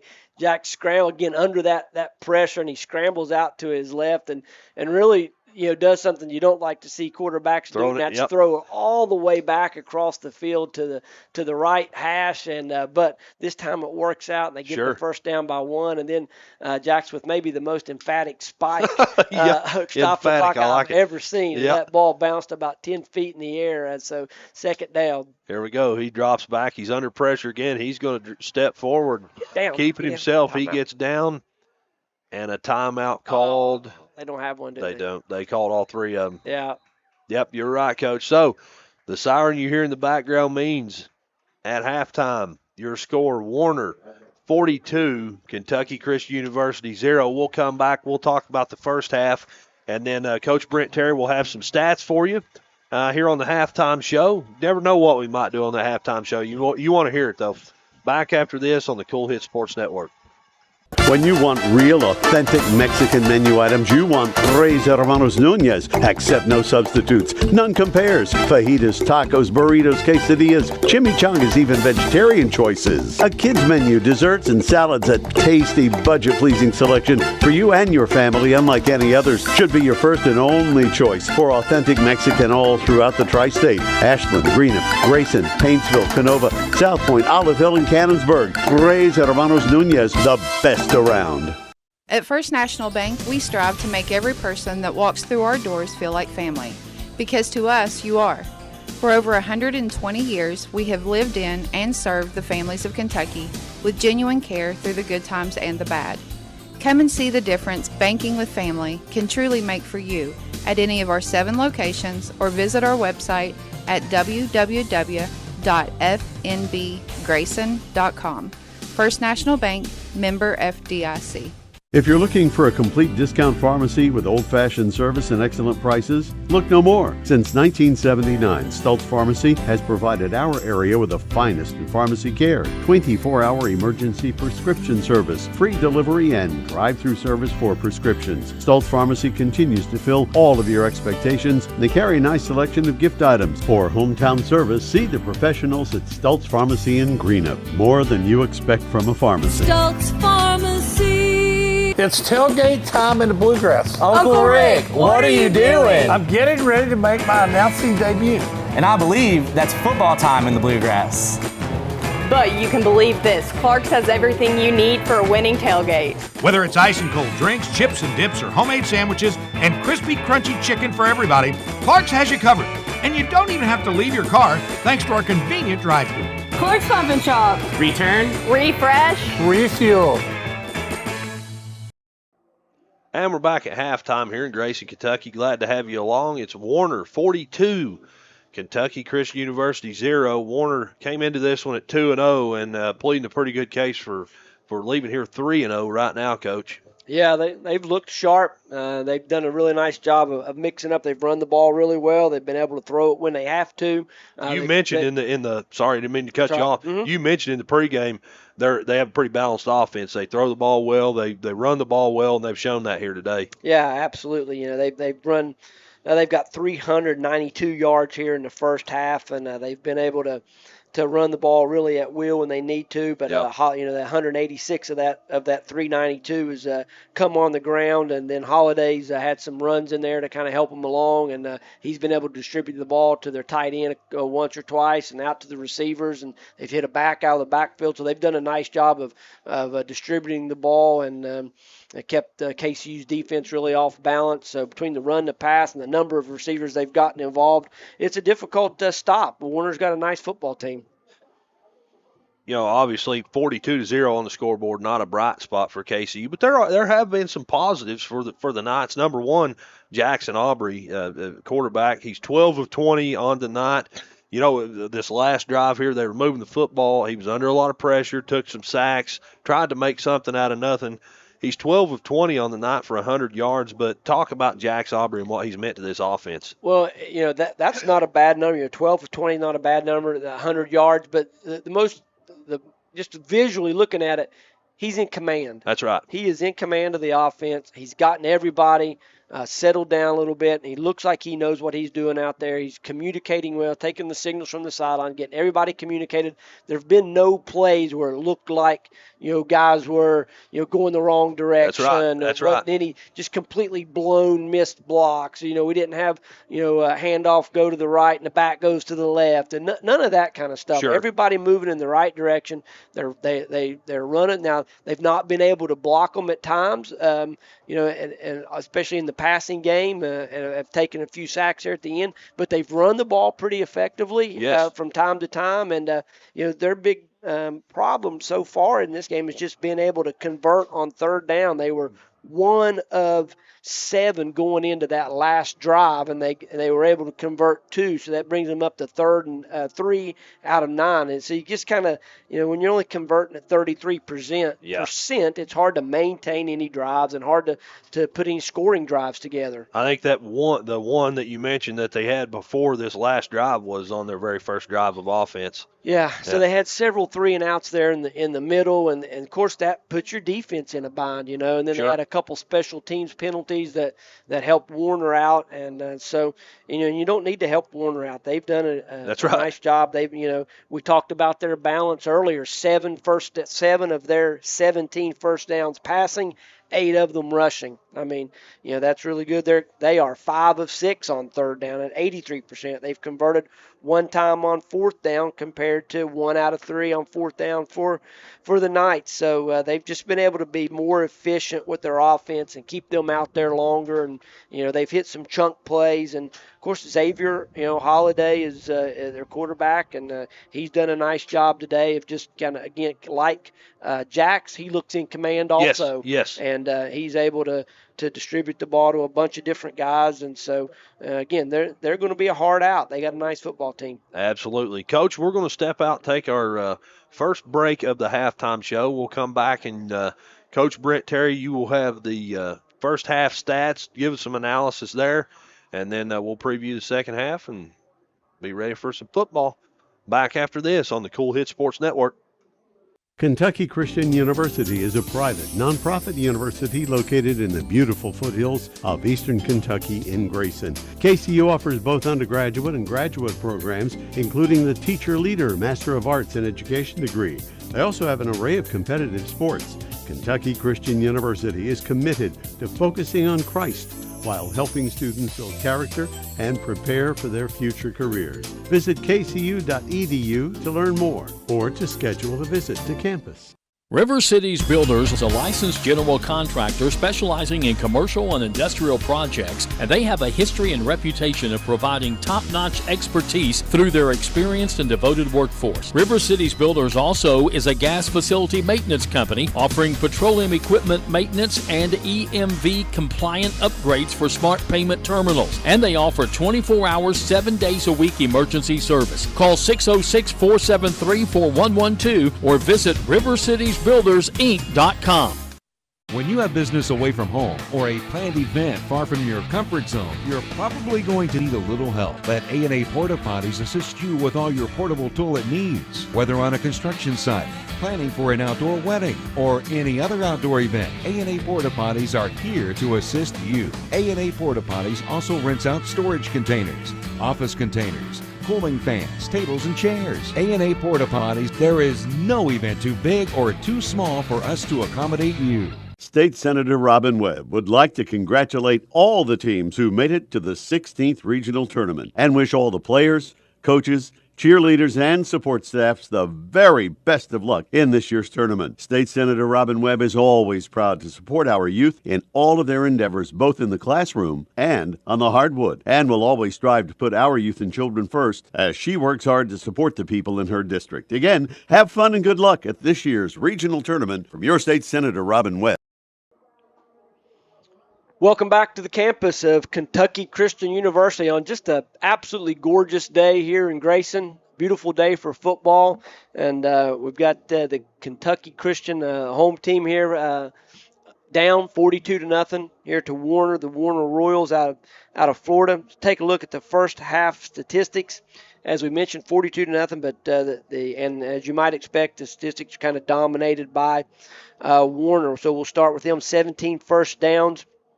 7 by pass, 8 from rushing the football. They're 5 of 6 on third down. 1 fourth down attempt was successful. They've only ran 34 plays, but had 392 yards total offense, averaging 11.5 yards per play. They've thrown the ball 13 times for 7 completions, 206 net passing yards. They've given up no sacks, no interceptions, 186 yards on the ground on 21 attempts for almost 9 yards a carry, 36 return yards. They've only punted twice. Kickoff returns, only 1 for 16 yards. Only committed 4 penalties for 25 yards, 12 minutes and 17 seconds time of possession. For the Knights, 9 first downs, 5 of them converted through the air, 4 of them rushing. Kind of the story of the game we were talking about earlier in the broadcast, 3 of 9 on third down, hard to maintain drives at 33%. Only 1 of 3 on fourth down. So that's also 33%, and hard to maintain those drives when you're not converting some of those third and fourth downs.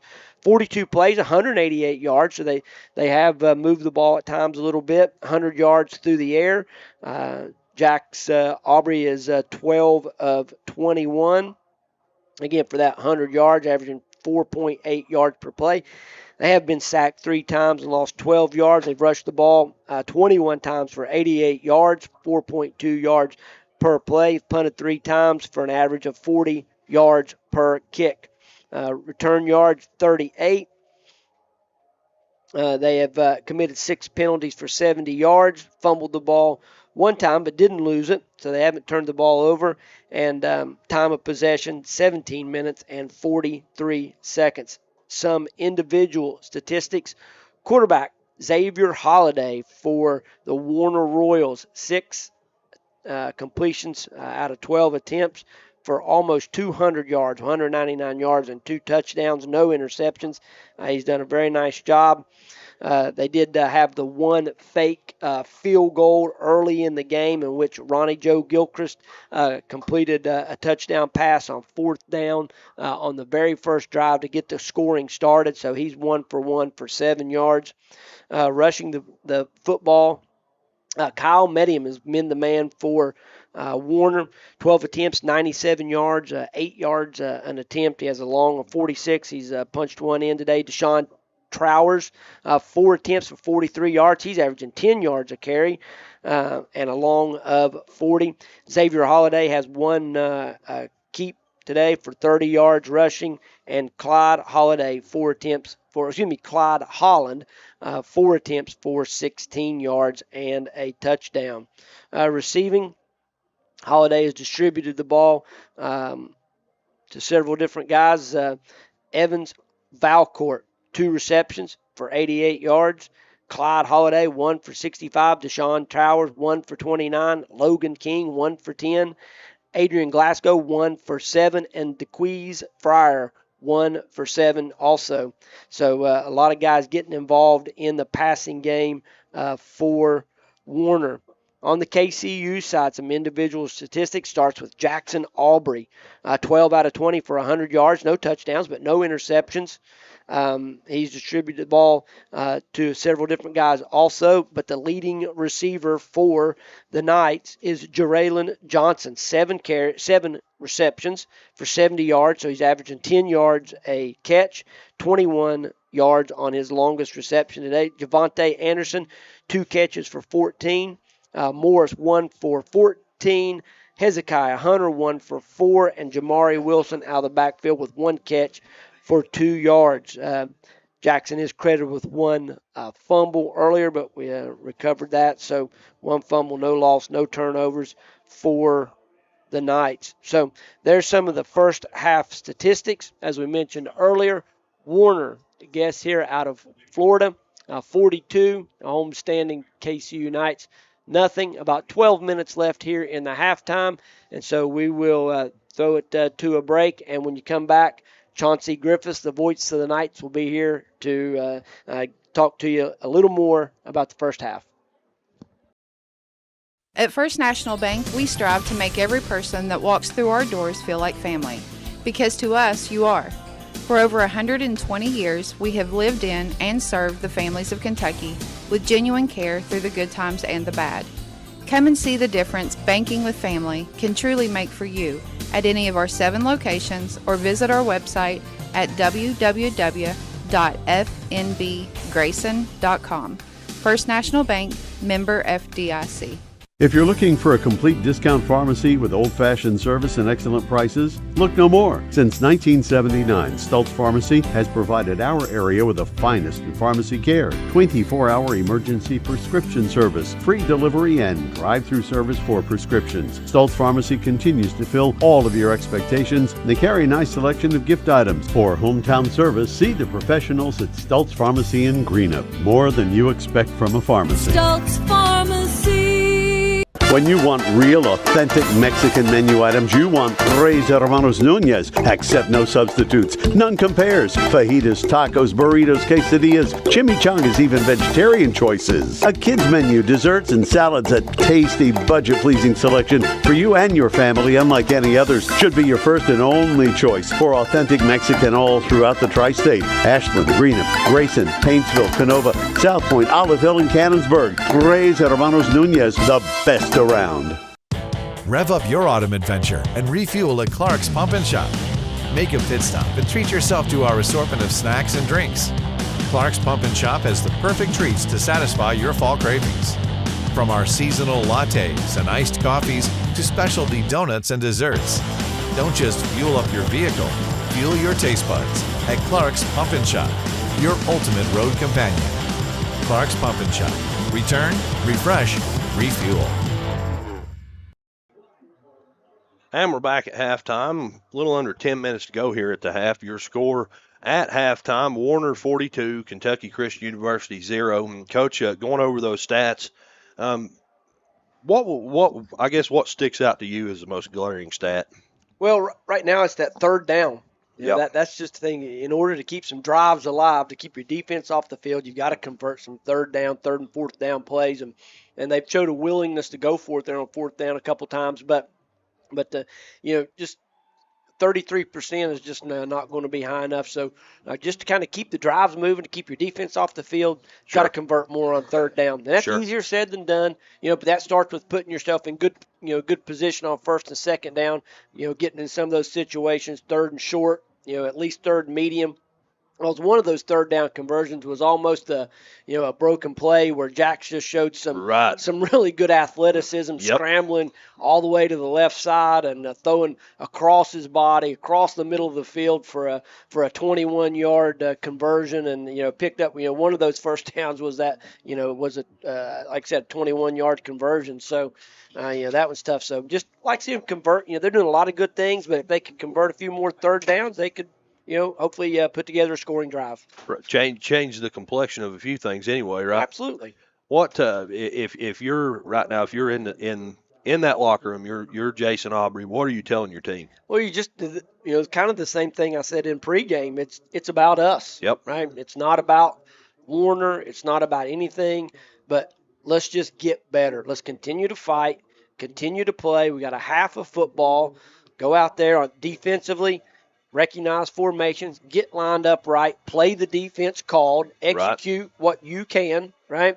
Offensively, I think they'll continue the same way. I think Jax is doing a great job of just getting everybody into the correct space, making sure that that everybody's lined up in the right formation, and then trying to execute a play. And that starts up front. Can we block them a little bit? Sure. I think Jamari Wilson's running the ball very hard. He's doing a nice job. So again, it's just going to be about us. Can we do the things to get better just a little bit at a time? Don't worry about the score. Don't worry about that. Convert a few more third downs and see if we can get a touchdown. Absolutely, Coach. It'll be interesting to see. We always talk about coming out of the half. That's when that's the most interesting period of the second half, really, especially when you're down like that. Yeah, sometimes talk about that last 4 minutes of the first half and the first 4 to 6 minutes of the second half kind of being a tone setter for the rest of the game. And so, I'm sure they went in and talked about what are some things that we can do here are a few plays that we feel like we can execute. What did we do good in the first half? Let's try to stay away from the things that we did bad in the first half. I think we'll continue to see more perimeter run. They ran a jet sweep earlier that we haven't seen again, so they may come back, to maybe some more jet sweep stuff, and I don't really think they're going to worry about or try to think about trying to get back in the game necessarily. Right. It's just about executing what you believe in offense. Right. What are we going to be? Who are we offensively? And can we start to execute that and get better at that? And hopefully these reps and these things that you learn in these games pay some dividends down the road. Absolutely. Coach, we're going to step out, take another break. When we come back, we are expecting to be joined by Kentucky Christian University Athletic Director, Mr. David Manning. You don't want to miss that. And then almost football time, almost time for the second half. So don't go away. Back after this on the Kool Sports Network. Kentucky Christian University is a private, nonprofit university located in the beautiful foothills of eastern Kentucky in Grayson. KCU offers both undergraduate and graduate programs, including the Teacher Leader Master of Arts in Education degree. They also have an array of competitive sports. Kentucky Christian University is committed to focusing on Christ while helping students build character and prepare for their future careers. Visit kcu.edu to learn more or to schedule a visit to campus. River Cities Builders is a licensed general contractor specializing in commercial and industrial projects, and they have a history and reputation of providing top-notch expertise through their experienced and devoted workforce. River Cities Builders also is a gas facility maintenance company offering petroleum equipment maintenance and EMV-compliant upgrades for smart payment terminals, and they offer 24 hours, 7 days a week emergency service. Call 606-473-4112 or visit rivercitiesbuildersinc.com. When you have business away from home or a planned event far from your comfort zone, you're probably going to need a little help. Let A&A Porta Potties assist you with all your portable toilet needs. Whether on a construction site, planning for an outdoor wedding, or any other outdoor event, A&A Porta Potties are here to assist you. A&A Porta Potties also rents out storage containers, office containers, cooling fans, tables, and chairs. A&A Porta Potties, there is no event too big or too small for us to accommodate you. State Senator Robin Webb would like to congratulate all the teams who made it to the 16th Regional Tournament and wish all the players, coaches, cheerleaders, and support staffs the very best of luck in this year's tournament. State Senator Robin Webb is always proud to support our youth in all of their endeavors, both in the classroom and on the hardwood, and will always strive to put our youth and children first as she works hard to support the people in her district. Again, have fun and good luck at this year's regional tournament from your State Senator Robin Webb. And we're back here in Grayson, Kentucky. At halftime, it's Warner 42, Kentucky Christian University 0. And in just a second, we're going to be joined by Kentucky Christian University Athletic Director, Coach David Manning. Coach, thanks for being on. Thank you, Chauncey. Absolutely. So, I know you pretty well know everything happening on this campus every day because you're at just about all of it, right? I try to. Yeah. Yeah. Talk about what's been going on campus lately. A lot of good things happening in Grayson, man. There's a lot of things that we're really excited about here. We're getting, as you can see, and last week we're getting such better crowds out. Sure. It's we're reaching out to alumni to just to get them back and be back involved and know that they're appreciated and that That's we right. want to reach out and bring them back on campus and be involved in the things that we do. And it's hard to do that a lot of times because whether it's they're busy doing something or Sure, everybody's got lives, and I we've understand. skipped a name or whatever from our database. And, Yep. but thankfully we got people that are a lot smarter than me that keep up with all those names and numbers. And well, and I know Coach Aubry. I saw it. He saw his. He's got a database already set up that he pushes one button and sends it to everybody. That's awesome. And he's been inviting every week, and we student services has really been huge getting things involved around here. You see more people on campus, even the community. Sure. And that's what we want. We Sure. want to reach out to the community in the tri-state area and let this be their home as well, with all the additions they've added with Frisbee golf, or I guess that's what they call it. Yeah. Pickleball and new basketball courts and, just things to get so the the student athletes and the students on campus have more to do. Yeah. You know, I just noticed, man, that, you know, I was at a few basketball. I did a few basketball games here with Kool Hits, but of course it's dark and it's the evening and that. But being on campus this year compared to last football season, so much. It just, I don't know what the cosmetic thing. It just Right. it looks good around here, man. The volleyball court out there looks great, and you know, you got things going on here at these games that haven't been happening before. And like you said, big crowds, good things happen in Grayson. well, and that's just the involvement of the university as one. And, Sure. and, you know, that's the one thing I'm most proud about is everybody works together, whether it's, you know, from the top to the bottom, everybody's involved. You know, everything looks good because of maintenance in them. They're, you know, we've got a lot of student workers that help with that, and they keep everything looking good. Our coaches are, you know, you don't see trash laying around because it's picked up. That's right. After every practice, after games, there's, and you know, it's teams helping teams. We've got basketball, baseball, bass fishing. We got people from all the sports are here helping each other out. And there's you know, always baseball players up here spotting in the press box, yeah. and you see some down there running the chain. You know, always. Yeah, it's you know, it makes it nice. Yes. that you see that connection here. One of the things I always do in the pregame, I don't know why I started doing it, but every time I'm here at a game, I'll go out on the field on the sideline here while they're warming up, talk to some of the injured player, talk to whoever's over there. But anytime I see a recruit, I always make it a point, just, hey, man, how are you? Introduce, so where are you from, that kind of thing. And the point I always try to make to them is you'll never find another college campus that I, you know, because I went here and I've been to a few colleges. You'll never find one that'll love you like this place does. Right. Treat you as family. Right. And that's, you know, obviously that's the important part here. And, you know, this season, and that's what I, you know, have to give to this coaching staff. You know, it's been a rough year for them. Yeah. And but you know, they're still coaching, kids are still adjusting, and coaches are adjusting. But it's, you know, that's why he focuses, and his purpose is to love on these kids. That's right. He's doing things the right way. Right. Building a culture. Right. And my other selling point, by the way, on this place, when I talk to recruits, you want me to go? You want to guess, or you want me to tell you what it is? The food. 2 words. Brad Green. Brad Green. Yep. It's always. Yep. I told the coaches, if you do not take your recruits in the cafeteria and introduce them to Brad Green, you're crazy. You're losing. That's right. Yep. That guy's. I don't know how long he's been here, but ever since I've been around this place and the cafeteria around here, top of the line. We have more community involvement in the cafeteria than you'll ever see. I believe it. I've never seen it at any other school, that many people from the community. But it's great food and great deal. And, you know, me as a parent, you as a parent, I'd feel very happy to and know that my kids are going to be well fed. I'm with you. And loved. Yes, and loved. Coach, I appreciate you being on. It looks like we're starting to rock and roll here. All right. Thank you, Coach. Appreciate Absolutely. So the kickoff fielded inside the 20, and it's going to be KCU football all the way out to about the 21, 22-yard line. It'll be 1st and 10, Kentucky Christian University here to start things out for the Knights.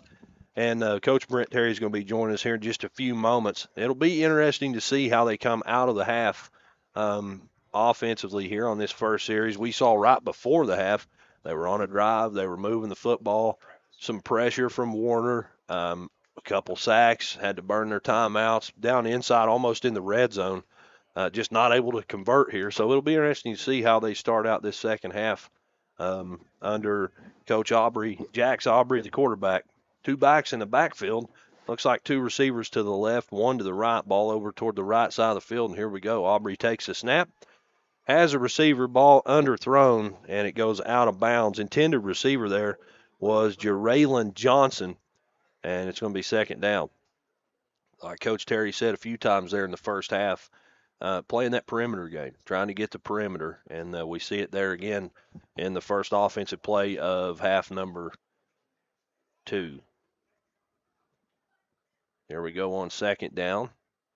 2 receivers to the left, 2 backs in the backfield again. This time it's going to be a handoff, and I believe that is Jamari Wilson fighting forward, picking up about 3 yards. And, again, lowering his shoulder, fighting forward, getting yards. It's going to be 3rd and 7, though, for the Knights. Coach Terry mentioned there at halftime, KCU on 3rd down in this ball game, 3 of 9, only 33% on 3rd down, and you got to think that was at least addressed during the halftime preparation. On 3rd down, ball thrown over the middle of the field, intended receiver Brandon Long. Ball too high, goes incomplete, almost picked off, Coach Terry. Yeah, I just kind of caught the tail end of that there. I know the 3rd down, we didn't get converted, but they tried to go with a little hot pass there, fake the inside run to Wilson, and throw a little hot route there, but off his hands and nearly intercepted. So glad that it falls to the ground, give him a chance to punt the ball out of here and maybe change the field position. That's right. Warner definitely setting up a return here. They got 2 guys back to try to field this thing this time. I noticed that. 2 receivers back deep. Ignacio. Another line drive punt, a good punt. It falls inside the 40-yard line. It's fielded. That is Lawson Reginak. Took me a second there to pronounce that one, but a decent return, gets it across midfield from, it was fielded about the 39, and he got it to about the 41-yard line of Casey. No, I'm sorry, about the 39-yard line.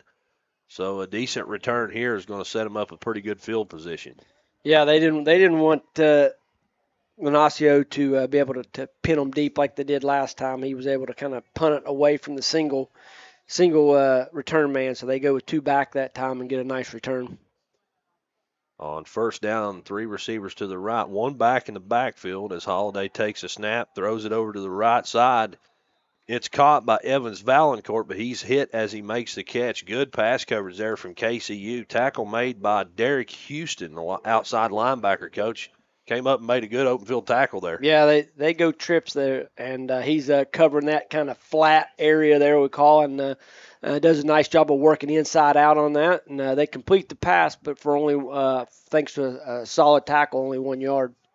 On 2nd down, 3 receivers again to the right. That's the short side of the field, and a handoff up the middle of the formation. That's Kyle Medium. Gets it on across the 30 to about the 29, and they're going to say he was brought down after gaining enough for a 1st down. Yeah, a play we've seen several times from them. You know, some people might call that a 1-back power. Others might call it just an inside zone play with a fold. But they're bringing that guard around the center and letting him lead up on the linebacker and creating room for Medium. A screen play to the left side. Open field tackle missed, and making them pay for it is receiver Trayvon Lee. Caught that. It was a screen play. He was almost brought down by a shoestring tackle by Derek Houston, able to shake that off and picked up several yards. Yeah, they make Houston again tackle in open space. And he did a really good job the first time a couple plays ago, and he sniffed it out, did a great job in leveraging the ball, but they just wasn't able to bring him down. Give him about 16 yards on the pickup, and on 1st down, it's a touchdown for Warner. I'm trying to get the number there, Coach. Is that Medium again? That's Medium again. Yeah, Coach. I think so. Yeah. Handoff on 1st down from 13 yards out. It's Kyle Medium punching that one in. And the PAT team coming on to try to tack on one more. So coming out of the half, seeing more of the same. KCU almost able to convert, not able to do it on 3rd down, and then more efficiency offensively from Warner. Yeah, they're kind of picking on that right side of the KCU defense a little bit. They run that inside zone play with the fold or 1-back power. That time they go with the counter play and able to create a little room in Medium. All it takes is a little seam for him, and he can stick it in the end zone. He's a nice player. So with 12:28 to go in the 3rd, your score, Warner 49, Kentucky Christian University 0. Back after this on the Kool Hit Sports Network. Hello, everyone. I am Rick Clark. Let me introduce you to Carlisle, Annabelle, and Zach. And as you can tell by these commercials, this family has a lot of fun. We have a great team here at Clark's. And we would love for you to join our family. Whether you're a young person looking for your first job, someone who's looking for extra work, or maybe you're ready to start a career at a growing company, we want to talk to you. To find out more and start the process, go to myclarkspns.com.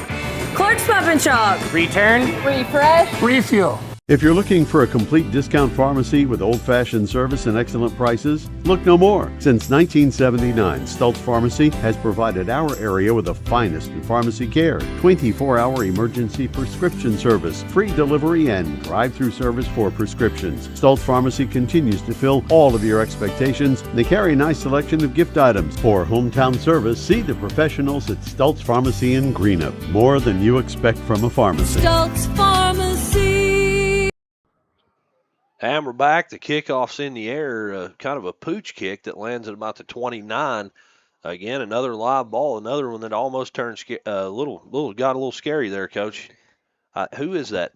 I believe that's Hezekiah Hunter. I think you're right. Number 0.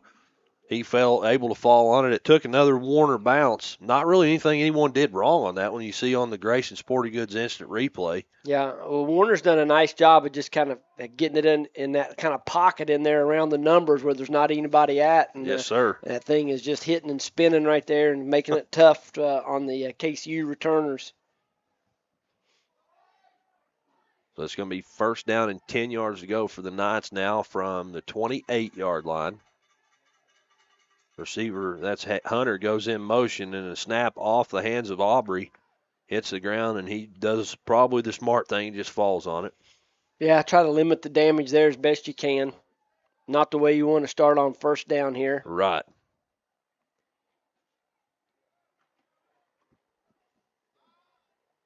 .12:06 to go here in the third. Clock rolling.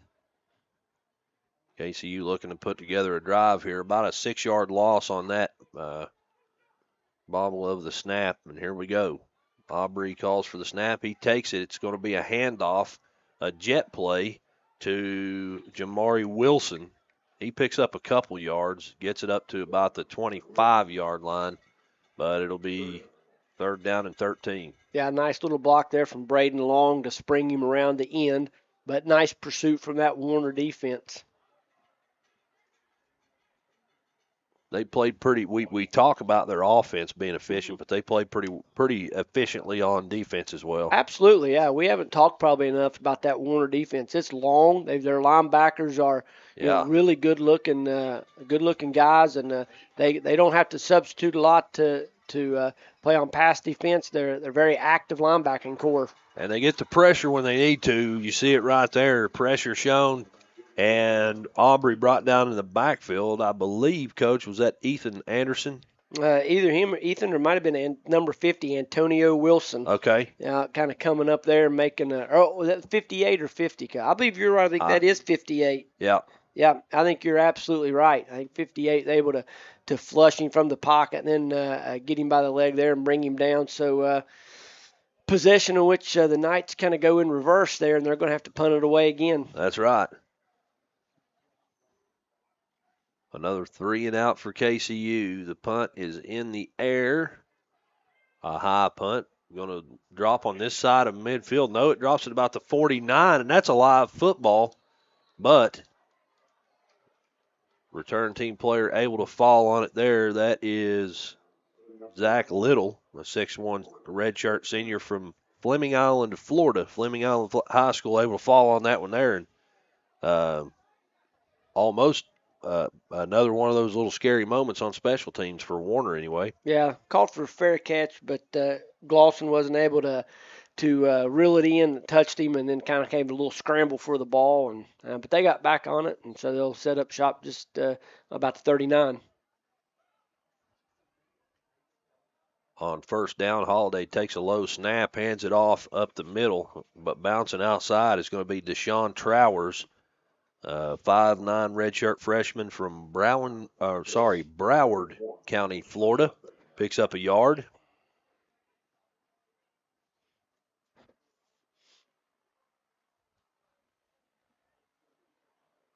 Again, Warner in and out of different personnel groupings. Sometimes they're in 2 back with the tight end. This time they go 10 personnel, 4 wide receivers, trips to the right. A long pass downfield. Great pass coverage there from KCU. Again, hard to see numbers over there, but whoever that corner is over there was right in the receiver's face all the way down the field. Yeah, that's one thing that they haven't given up too many really, big plays. A few here and there, but for the most part, KCU's been able to keep the ball in front of them and make them run the ball a lot, and make them kind of drive the ball down the field. And here they are in a 3rd and long situation. Sure. So another night that was a nice coverage there in a one-on-one situation. Little change in formation here. 3 bunch receivers to the right. KCU up in tight press coverage. They're probably going to throw the ball down the field here if they can. Yes, sir. Under pressure's Holiday. He's just going to throw that one away. A good defensive stand here from KCU, Coach. Yeah, how about that? Yeah, nice pressure. They have a nice play on 1st down there and able to get the stop on 2nd. And so on 3rd, they bring a little pressure, and Bryson Haynes, the linebacker, able to flush Holiday out of the pocket, force him to the right, force him to throw the ball away, and we'll see a Warner punt. We haven't seen the Warner punt team. I don't know when the last time we did see him was. Yeah, I am not sure.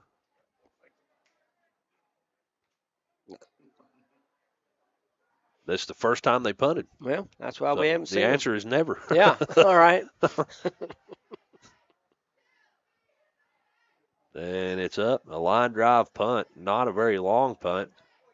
Pick it up. I swear, Coach, if I didn't know any better, I think that was off the foot of one of the punt team players. I don't know what number he was, but yeah, they're going to get first touching around the 36-yard line or so. That ball came down just in front of one of the gunners there. He kicked it forward. It'd been nice to see the returner pick that thing up, because once it's touched by the return team, then you can pick it up and go, and you don't have to worry if you fumble it or whatever. You get it back at the spot of first touching. So so they'll move that ball back there, and we'll get it around the 36-yard line or so. Absolutely. So decent field position here on this drive, all things considered. In case you're looking to capitalize off that. Still no points on the board for the Knights this week. There we go. Jackson Aubry, the quarterback, takes a snap. He's going to keep it himself, Coach. I think he just lost his footing there. Yeah, it looked like maybe the outside read play there, and he kept it. And then when he started to make a cut, maybe he slipped there. It's kind of hard to tell. I'm not sure either, but yeah, he might have either slipped or he might have tripped over Jamari's foot there. They might have got their feet tangled up a little bit. It was just it was really hard to tell. But again, there's another 1st down play in which we lose 4 or 5 yards, and so it sets it up for a tough possession. And 2nd down and 13 yards to go. A handoff and a couple good spin moves there from Hunter. That's Hezekiah Hunter. And a great gain there. We'll give him about 10 yards on that pickup, and it makes it 3rd down and a whole lot more manageable. Absolutely. A very nice inside run play there. Able to get spin free of a couple tackles and kept driving. And if you just at 2nd and 10, you probably have a 1st down right there. But they were 2nd and 13 or 14, so this is going to set up a 3rd and 3 or 3rd and 4. Here we go on 3rd down. Aubry takes a snap, got a receiver. Ball was a little underthrown. Javante Anderson there, the receiver, had to kind of come back to catch that. He just kind of stumbled. A run hitch route, so he turns and gets his chest back to the quarterback. And the ball's low, and he catches it but stumbles back 2 or 3 yards. If he could have fallen forward, it would have been a 1st down. So they don't convert on 3rd. Might as well go for it on 4th. Try to keep the offense out on the field. Maybe long count them right here. See if you can draw them off sides. 4th and 2. Aubry going through his cadence. Takes a snap. A handoff. Trying to get the edge is Wilson, and he does just that, and he's got the 1st down. Gets it out to almost midfield, Coach. Yeah, another perimeter run, and able to run through the tackle of the corner out there and get just enough for that 1st down, and great to see them be able to convert right there. Absolutely. 1st and 10 for the Knights on their own 48-yard line, getting the ball out to midfield and trying to get some points on the board, as we mentioned. Aubry takes the snap. Again, it's going to be a handoff up the middle. This time it's Hezekiah Hunter. And, Coach, he showed right there, he's got that speed burst. Looked like he was shot out of a cannon. Yes, right sir. there. He hit that inside lead play and took it right up in the left B gap. And, man, he did. He was running hard right there like he was propelled forward there. Sure. I thought he picked up about 3, but no, he got 5 yards. Second down and 5 yards to go. Ball's on the 47-yard line of Warner. 3 receivers to the right. Aubry going through that cadence, checking things out, takes a snap. Another screen play. And it was definitely thrown forward, but I think some of the players there thought that might have been a fumble. But yeah, whistle blows, incomplete pass, third down. Yeah, just trying to get the wide receiver screen there. Trying to get it out on the perimeter on the edge of that Warner defense. But that time they were able to kind of sniff it out quick. And even if that had been complete, it might have been the best thing there. It might have gone for a loss if it was he had some guys coming downhill pretty quick. Yes, absolutely. So, 3rd and 6 here, and you kind of got to think they got 2 downs to get it. They went for it on 4th down just a moment ago. Yep. As Aubry throws the backside route again, that's Javonte Anderson. And collision and pass dropped, incomplete, 4th down. Yeah. Keone Griggs are able on the coverage and really meets him right at the right moment. Very, very nice timing on breaking that pass up. Sure. That was a pretty good throw in a pretty good location, but just even better defense. Absolutely. 4th down and 5 yards to go now. Yeah, so they decide to go with the punting unit this time. Interesting. Yeah, so they go for it on 4th down from their own territory, but this time they decide to put the punting unit out there. So Warner stays in a punt safe. They don't bring their return team out. They just stay with the defense on the field. And a low line drive punt rolls, takes a 1 bounce, and it's fielded at the 10-yard line. And with some room to run down his own sideline is Evan Eschbach, and he may just go all the way. I believe he's going to 10-5 touchdown. Warner. He fielded that one at the – oh, that's not Evan Eschbach. Yeah, you're right, Coach. That's Jamar Wells. They've got a number 4 offense and then a number 4 defense. That was Jamar Wells. Showed his speed off down the sideline. In for about the 90-yard punt return touchdown. You see there on the Grayson Sporting Goods replay. Never touched. Yeah, you hate to see that. Just they went punt safe and just left their defense on the field right there and only went with 1 guy back. That's not been their normal returns. That was just a safety that kind of dropped back there. And, that's right. Jamari took advantage of the situation and making his case to be the return guy maybe. Absolutely. That puts the scoreboard now at 55-0 as the PAT team on the kicks up. And it is good. So with 6:08 to go here in the 3rd quarter, your score, Warner 56, Kentucky Christian University 0. Back after this on the Kool Hit Sports Network. River Cities Builders is a licensed general contractor specializing in commercial and industrial projects, and they have a history and reputation of providing top-notch expertise through their experienced and devoted workforce. River Cities Builders also is a gas facility maintenance company offering petroleum equipment maintenance and EMV compliant upgrades for smart payment terminals, and they offer 24 hours, 7 days a week emergency service. Call 606-473-4112 or visit rivercitiesbuildersinc.com. When you have business away from home or a planned event far from your comfort zone, you're probably going to need a little help. Let A&A Porta Potties assist you with all your portable toilet needs. Whether on a construction site, planning for an outdoor wedding, or any other outdoor event, A&A Porta Potties are here to assist you. A&A Porta Potties also rents out storage containers, office containers, cooling fans, tables, and chairs. A&A Porta Potties, there is no event too big or too small for us to accommodate you. And we're back in Grayson, Kentucky. Glad to have you along. It's the KCU Knights and the Warner University Royals. And I'll be honest with you, Coach, when I heard that they were the Warner University Royals, I fully expected them to be royal blue. And they are not. Navy blue and gold are the colors for the Warner University Royals out of Lake Wells, Florida. Yeah, Yeah, they kind of have a McNeese State look. Yeah, they do. Familiar with the McNeese State program down there in Lake Charles, Louisiana. They kind of have that look in their white uniforms, their gold pants, and this time they go with the squib kick. I'll tell you what, that's a big-bodied returner, Hunter Pendleton, out of Medford, Ohio, showing his hands off, fielding that kickoff and getting it out to almost the 40-yard line. Hunter probably not expecting to get the ball right there. No. 6'4", 230 pounds. Like I said, out of Memphis, right? Memphis Falcons. High School. Yeah, Yes, sir. Mighty Memphis Falcons.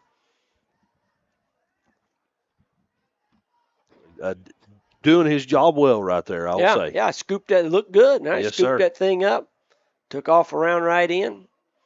Some of the deep backs had some problems fielding the ball earlier in this game, but not Mr. Pendleton. He takes that thing on the hop and makes some positive yards. Absolutely. 1st and 10. We've got a new quarterback in the football game, Coach. That is Malleus Kane at quarterback.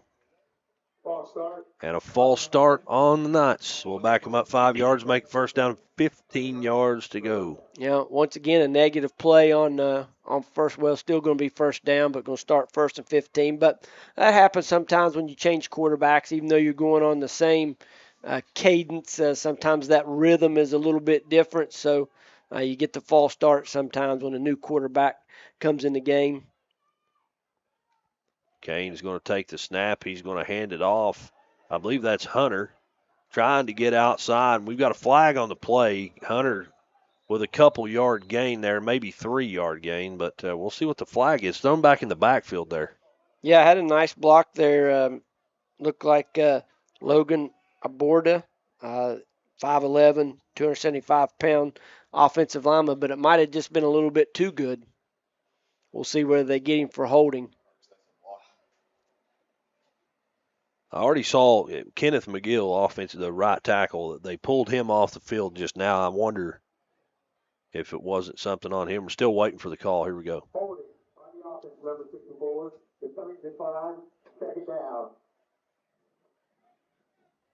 So a holding penalty go against Logan Albronda. Make it 2nd down.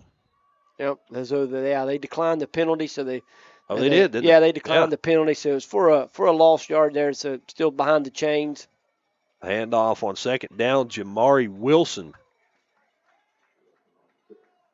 Bouncing outside, picking up a few yards, makes it 3rd and 8 yards to go for the Knights. Yeah, Jacob Lozinski coming up from the secondary there. All right, well, I guess technically, coming up from the secondary and making that play as they got a new set of linebackers in the game right now for Warner. A couple of new safeties also.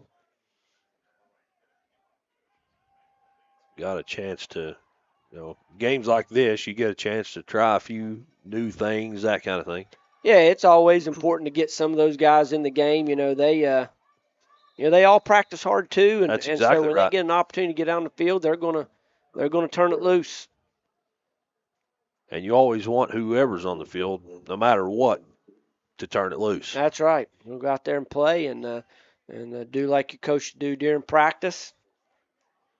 Hunter picks up a few yards, makes it 4th and 2 for the Knights, and the punt team heading on the field. Coach Aubry deciding to go ahead and punt this football away.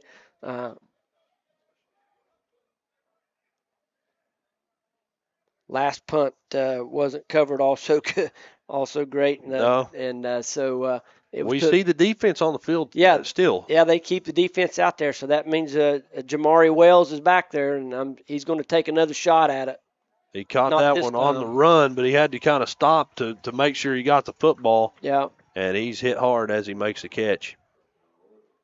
Much better on the coverage there, wouldn't you say? Yeah, absolutely. They did a good job. He wasn't able to field that ball on the fly like he did the last one, and so I gave the coverage another second or two to get down there, and so this time Warren will be forced to start around the 16-yard line. 4 minutes, 12 seconds to go here in the third. And I'm trying to see, that's still Holiday at quarterback. He's going to hand it off up the middle to his running back. I believe that's Medium still in the game. We'll wait and see. No, it's not Medium. Darrell Sawyer the third, 5'9" running back, freshman out of Jacksonville, Florida, Terry Parker High School. DeQuise Fryer, the big tight end for Warner, kind of limping off the field there. Hate to see that. He's had a really nice game. Yes, he has. Yeah, been involved in the offense and the passing game a little bit. He's an excellent blocker. So hate to see him limping off. Hopefully he's okay.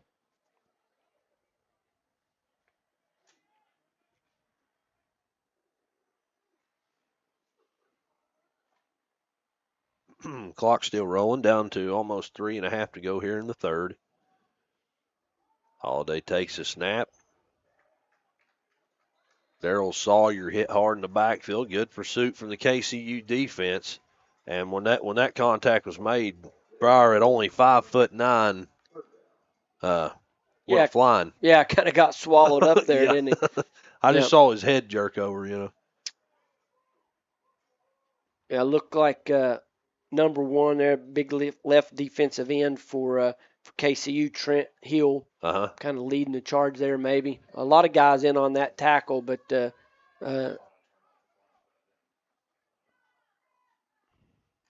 Xavier Holiday again takes a snap. He's going to drop back to pass here on 3rd and 9. Sprinting out to his left under pressure as a receiver, but ball underthrown, goes out of bounds, incomplete, makes it 4th down, Coach. 4th and 9, and we see the punt team coming on. Yep, so a nice stop from the Knights defense there. They get the Pendleton inside the 20-yard line on the punt and get a quick 3 and out. And so their offense will get another chance. Sure. Holiday forced to throw that ball away there from the good pursuit. Makes Holiday 8-17 on the day so far. Punts up. It's fielded by Hunter. The fair catch made at about the 40-yard line. So good field position for KCU here after a good defensive stand. And now the goal is to get some points on the scoreboard. Yeah, good starting field position around the plus 40.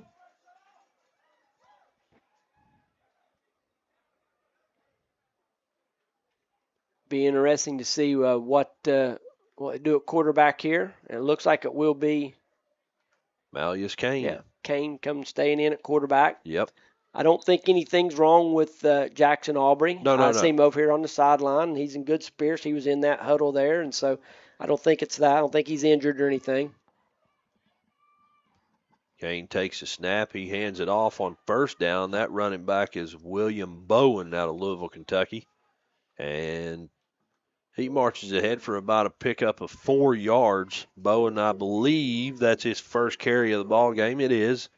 He's a 5'9" freshman running back out of Louisville, Kentucky. Marion C. Moore High School. There you go. A couple of nice blocks in there on the interior for KCU that time, able to create a little lane for him. Yes, sir. On 2nd down, Kane takes a snap, hands it again to Bowen. He's trying to get that edge, and he does. And I believe he's got the 1st down, but I see flags in the backfield. Did you see what they could be? I did not. It's in the area of holding, but I did not specifically see anybody holding on there on the little outside zone concept, but we've seen several times today. Looks like it's going to be Austin Richards, the right tackle, called with a hold there, so that'll back KCU up 5 yards. Make it 2nd down, 5 yards from the spot, I should say. So 2nd down and about 16 yards to go now. Yeah. So hopefully that doesn't break any momentum they might have had here on this drive. Yeah, that's the 7th penalty on the day for the night. Something I'm sure Coach Aubry's going to be. Oh yeah. Going to take a look at. Well, on 2nd down, another handoff. This one to the left side. William Bowen, the ball carrier, gets it back up past the original line of scrimmage and 2 yards more, so an 8-yard pickup here.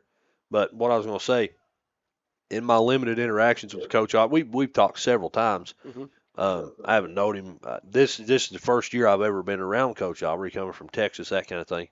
But one thing I know for sure he doesn't is not putting up with is that many penalties for that many yards. Yeah. And that's something he will address and take care of. Yep. On 3rd down, another handoff goes to Bowen. He picks up a couple. He's hit hard, picked up in the air. They kind of slung him around there, Coach. You know, he's undersized at 5'9", 170 pounds, but he's a hard runner. Yeah, no doubt.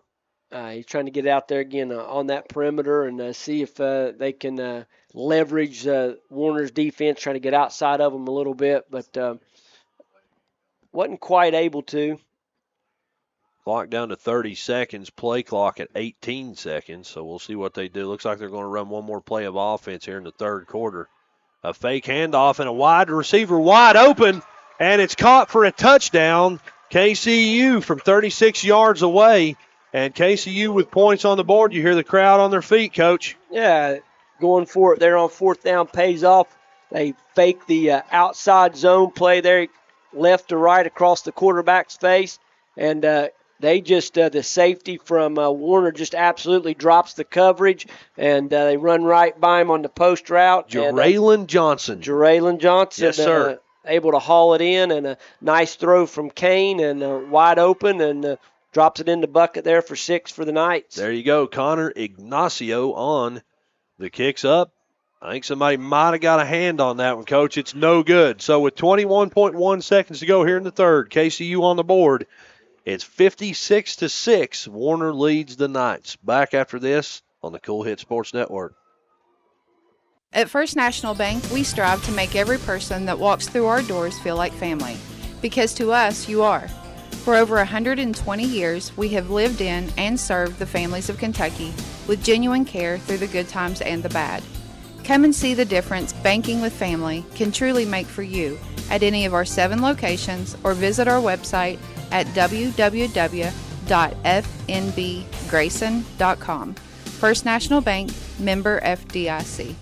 When you want real, authentic Mexican menu items, you want Tres Hermanos Nunez. Accept no substitutes. None compares. Fajitas, tacos, burritos, quesadillas, chimichangas, even vegetarian choices. A kids menu, desserts and salads, a tasty, budget-pleasing selection for you and your family, unlike any others. Should be your first and only choice for authentic Mexican all throughout the tri-state. Ashland, Greenup, Grayson, Paintsville, Canova, South Point, Olive Hill, and Cannonsburg. Tres Hermanos Nunez, the best around. Yeah. And we're back here in Grayson. Glad to have you along. KCU on the board. It's 56-6. The Knights with a, Coach, how long was that touchdown?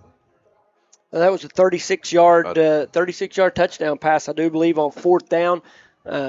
Kane with the little play action pass. The corner and the safety both bite on the outside zone and able to connect with the.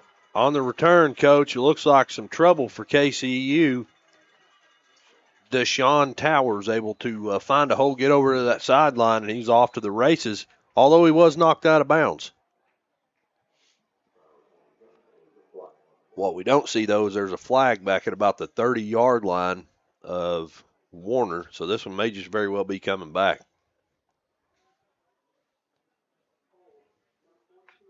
And it is. It's a hold against Warner, so that one's going to be brought back.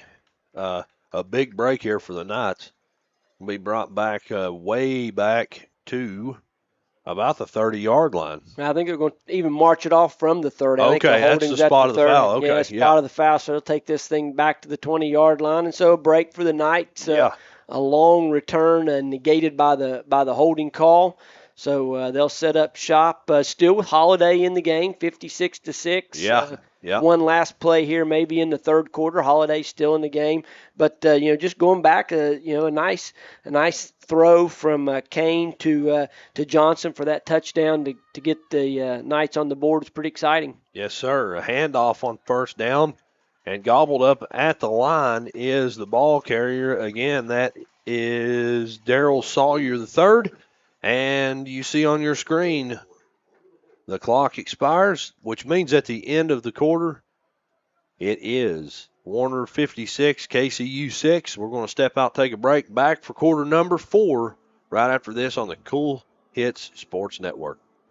At First National Bank, we strive to make every person that walks through our doors feel like family.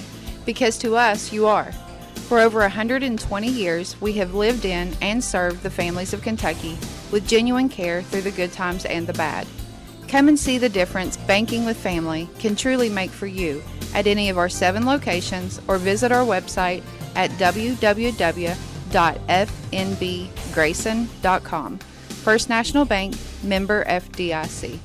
Kentucky Christian University is a private, nonprofit university located in the beautiful foothills of eastern Kentucky in Grayson. KCU offers both undergraduate and graduate programs, including the Teacher Leader Master of Arts in Education degree. They also have an array of competitive sports. Kentucky Christian University is committed to focusing on Christ while helping students build character and prepare for their future careers. Visit kcu.edu to learn more or to schedule a visit to campus.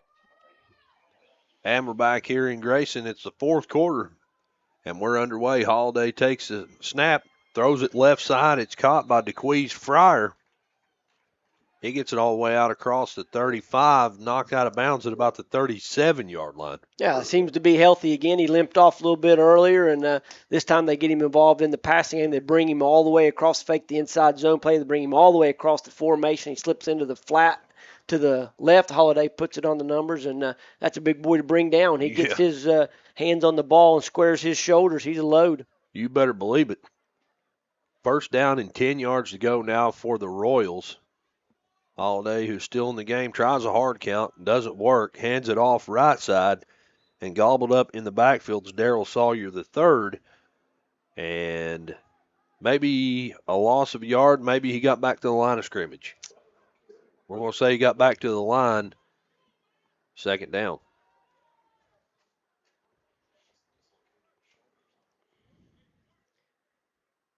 Montez Hopkins, one of the starting defensive linemen for KCU's kind of come off holding maybe his shoulder there. Maybe got a stinger, maybe we'll have to kind of wait and see. Don't want to speculate too much, but rubbing that shoulder a little bit. We'll see if they can get him back in there. And immediately. A jet play to Trayvon Lee gets down the sideline across midfield.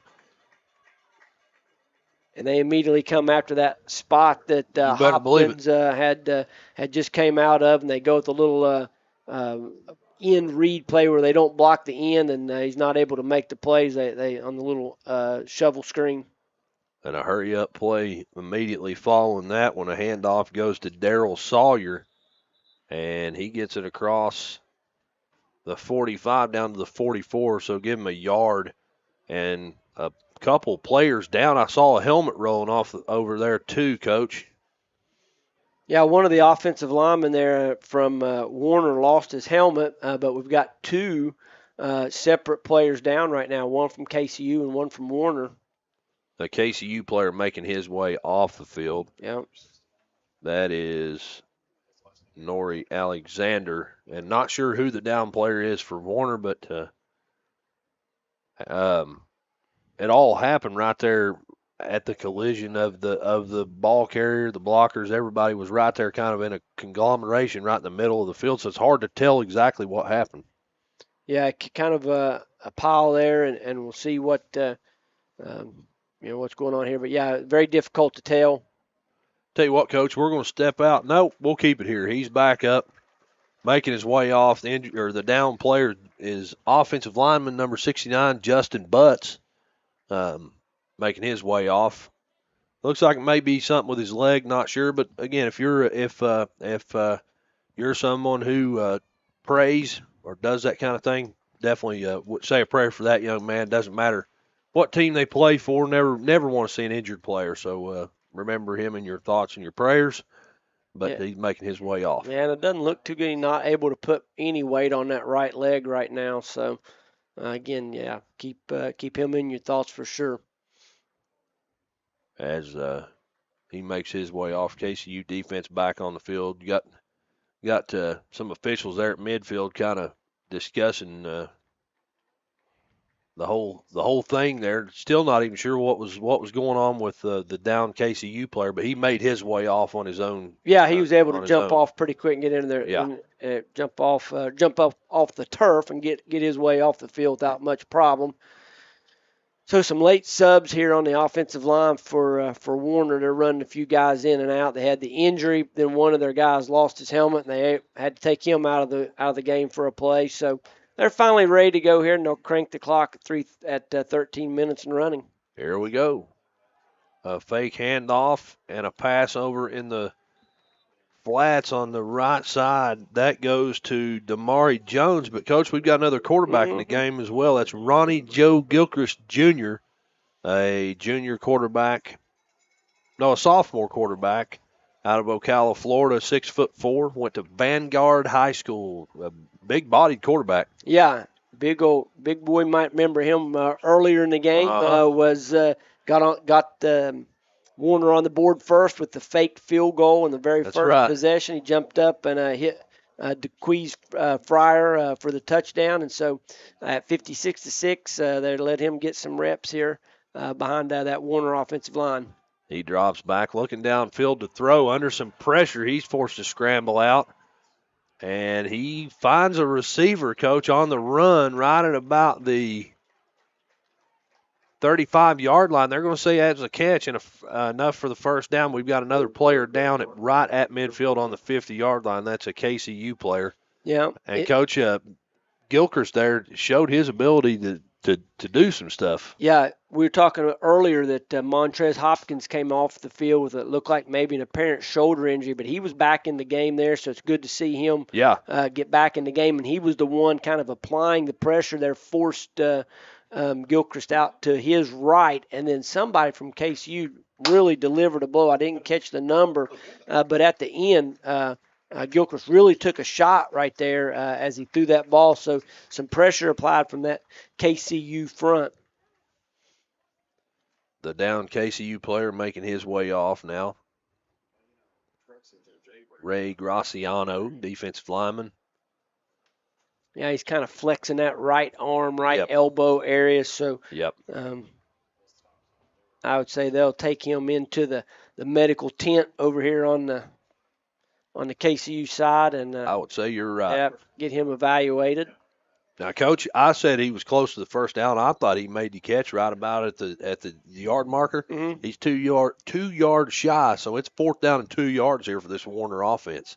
Yeah, they're gonna leave the offense on the field here and go for it as Gilchrist kind of barking some signals to him for this 4th down play. Ronnie Joe takes the snap, hands it off, and enough for the first down for Darrell Sawyer the third. Give him about 2.5 yards. Yeah, we'll see. Both teams pointing in both directions here. I haven't seen a signal from the official yet. Hopkins kind of had him. It got him slowed down as he got into the line of scrimmage a little bit, and they're going to stop the clock and bring out the chains. I like it, Coach. Why is that? What do you mean? Stop this clock. Oh, well, no, I meant measurement. I'm trying to say I'm okay with being wrong on this one. That's what I'm saying. I got you. I said he had enough for the first, and I like it. You were just excited about bringing the chains out. My favorite part. The drama. Yeah. I get it. It's exciting. Makes for good TV. Boy, and that's a first down by the nose of the ball. Yes, sir. Wow. A nail biter there. So it's going to be 1st and 10 for Warner. I wish you people watching could see the look on Coach Terry's face when I said, I like it. That's a look that only Brent Terry can give, that's for sure. Well, I just thought you were really excited about this measurement. Yeah, no. The most archaic part of our game, the fact that we still use a pole and 2 chains to measure first downs out here. Coach, and Chauncey's loving it over here. Yeah, hey, what can I say? It's 1st and 10 for the Royals. Ball's on the 35-yard line. Gilchrist takes a snap, hands it off. And a decent pickup there again. That's Darrell Sawyer.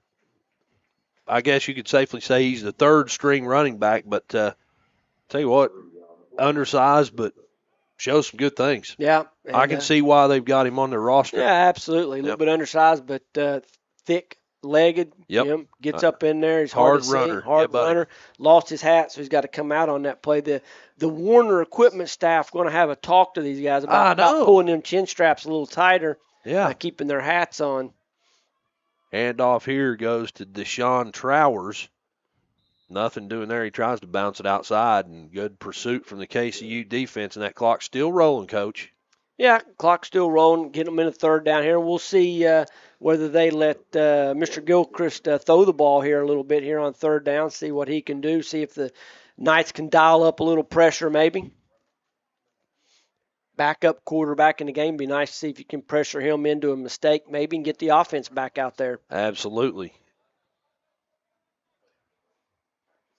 Deshaun Trowers still in the backfield, a 2-by-2 set, ball over on the right hash. Gilchrist Jr. goes through his cadence. He's under pressure, and a design screen play to the right side goes over there to Deshaun Trowers, and he's got room to run. Shaking off a couple would-be tackles. A shoestring tackle brings him down at about the 6-yard line. But I kind of thought, if you notice there on your Grayson Sporting Goods instant replay, I kind of noticed that Trowers still being on the field, it might just be going his way. Yeah, they did a nice job of setting up a screen. Really nice third down call right there. Nobody really expecting the slow screen out of the backfield, but Trowers did a nice job of kind of bluffing his block and then getting turned around. And Gilchrist makes a nice drop and then drops again to draw the defense to him and then puts it right in Trowers' basket there, and he does the rest. Absolutely. Handoff goes to Trowers, and he hits a wall, and that wall's name is Clifford Gee, and he stops him in his tracks. Be second down. Ball's on the 7-yard line. Yeah, nice play there by Gee to get the stop.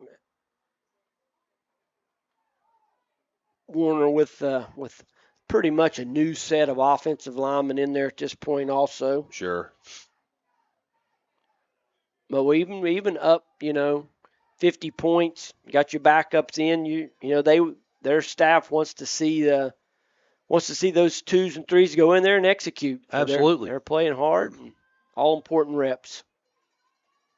Jet motion from left to right. It is going to be a toss jet play, and that one in the hands of number 86, and it's in for a touchdown. It's Trayvon Lee. And that's 6 points for the Warner Royals.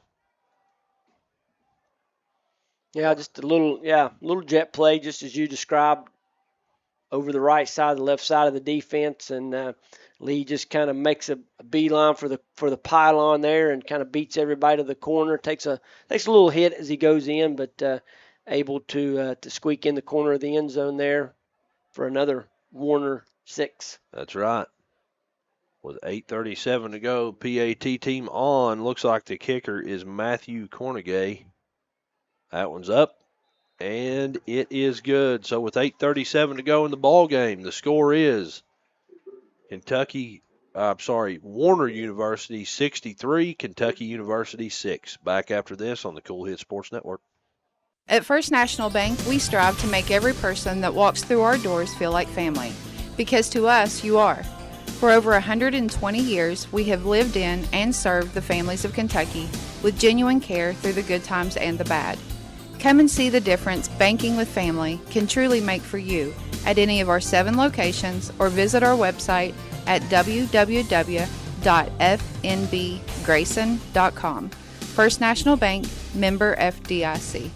When you want real, authentic Mexican menu items, you want Tres Hermanos Núñez. Accept no substitutes. None compares. Fajitas, tacos, burritos, quesadillas, chimichangas, even vegetarian choices. A kids menu, desserts, and salads. A tasty, budget-pleasing selection for you and your family, unlike any others. Should be your first and only choice for authentic Mexican all throughout the tri-state. Ashland, Greenup, Grayson, Paintsville, Canova, South Point, Olive Hill, and Cannonsburg. Tres Hermanos Núñez, the best around.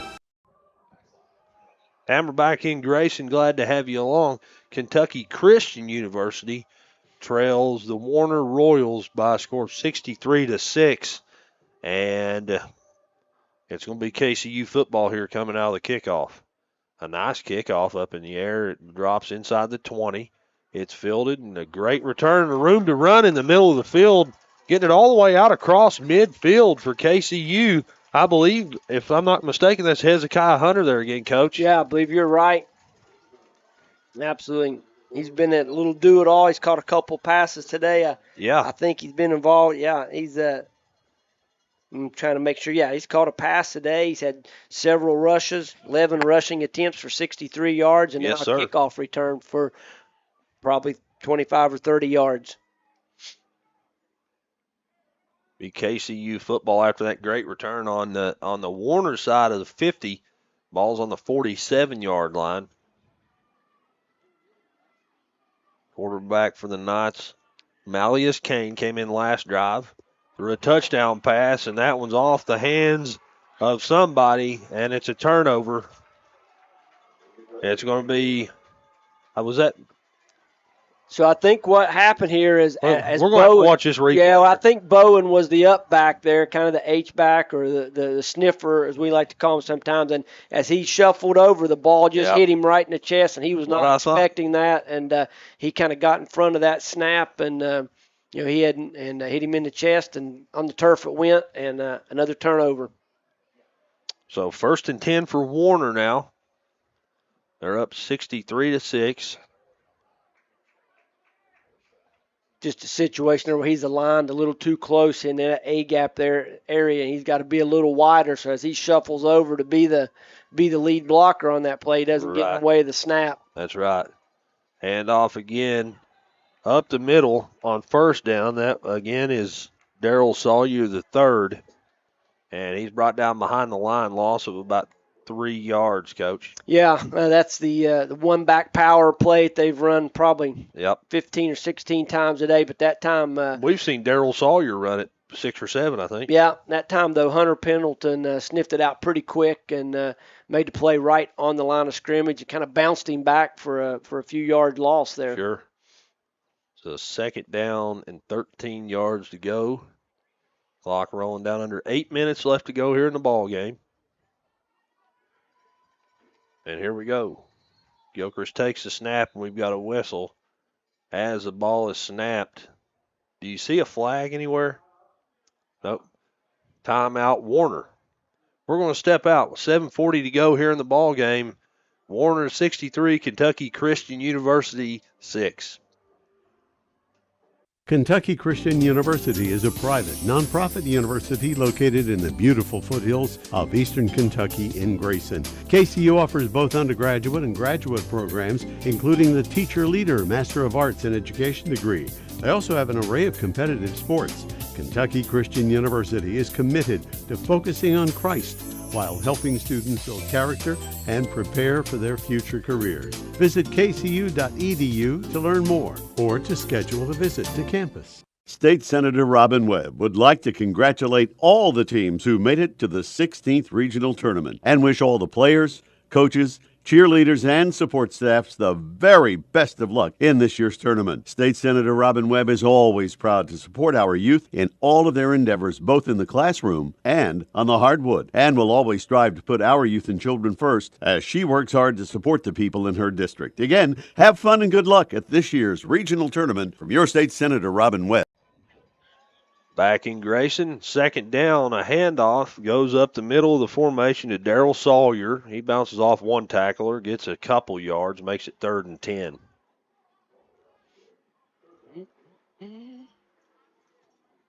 Sawyer now up to 9 carries on the day.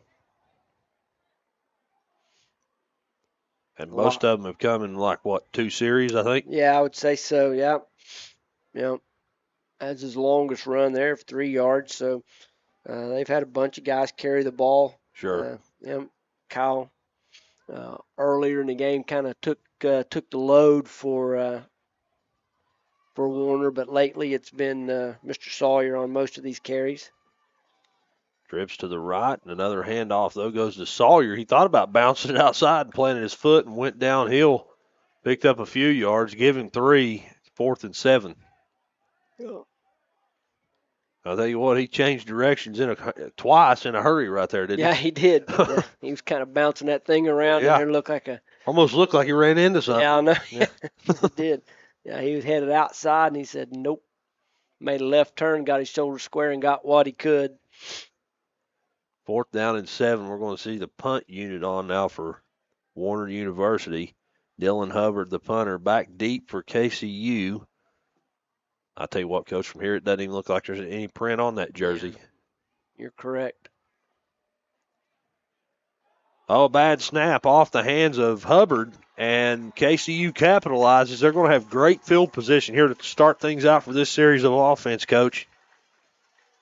Yeah, it looked like Josiah Price in there to kind of wrap up the punter and get the big tackle for a loss. You see there on the Grayson Sporting Goods instant replay, the snap was low. He picked it up, and there was Josiah ready to capitalize, Coach. Yeah, and on every punt play, there's always one guy that's there to force the punt. You know, it's his job to make sure that the punter punts the ball, even if you're not trying to block it. And that was Josiah's job on that play. And well done. Any kind of bad snap, he's there to make a tackle, yes, make sir. sure that or make sure that the punter gets it off. So good job by him. And so that'll set up this KCU offense around the 30-yard line. Malleus Kane still playing quarterback. We'll see if they let him throw the ball a little bit here. He's been in for most of this half. I guess all of this half, if I'm not mistaken. I believe so. Yeah, but he's still just 1 for 1 with a 36-yard touchdown pass. So we'll see if they let him drop back and throw the ball any here. 2nd down and 7 after a 3-yard pickup there for the Knights. Looks like a handoff on 2nd down. I think that's Austin Howard. Number 21, Austin Howard. I believe you're right. Yep. Yep. That's his 2nd carry of the day. Nice little run on the outside zone play. Again, you know, if you've been with us most of this game, it's been obvious that their job is, their game plan was kind of to pick on the perimeter of the Warner defense, and they've stayed with that, kind of stayed within themselves, and every back end has kind of done those things. So kind of a compressed formation here. Kane hands it off again to Howard. He's trying to get outside, cuts it upfield, gets close to a 1st down. I think they're going to say it is a 1st down, Coach. Yeah, I think he got enough for a 1st down, although I see a penalty flag in here back in the interior, kind of away from where the tackle was made. So little extracurricular activity. Howard with 3 carries in a row now. And you hate to see that kind of stuff way back behind the football, especially like that. Yeah, we'll see what they get. Howard is not sure where I was going to tell you where he was from, but I'm not sure where he's from. Remains a mystery. Got the officials out there having a powwow. 4:47 left in a 63-6 game, and they're trying to figure it out there, see if they can get their heads together. Yep. In other news, from just up I-64 here, just a few miles, the Herd is ahead of the Hokies from Virginia Tech, 24-10. Could be another big Sun Belt win over an ACC team. Little more than 11 minutes to play, and again, the Herd on top, 24-10. Yes, sir.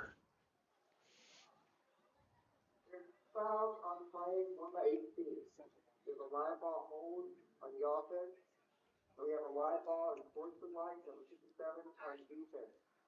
No foul on set. Replay 3rd down.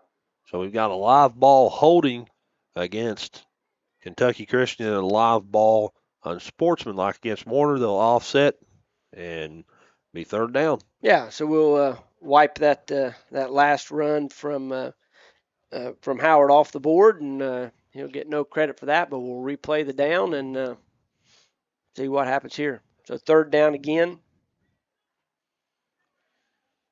Another score update from the other, a team that's from the other direction on 64, the University of Kentucky Wildcats, up on Vanderbilt after 3 quarters of play, 31-13. There we go. 3rd down. Malleus Kane takes a snap, sprints out to his left, looking downfield, got a receiver, throws up a high floater, and it's caught, Coach.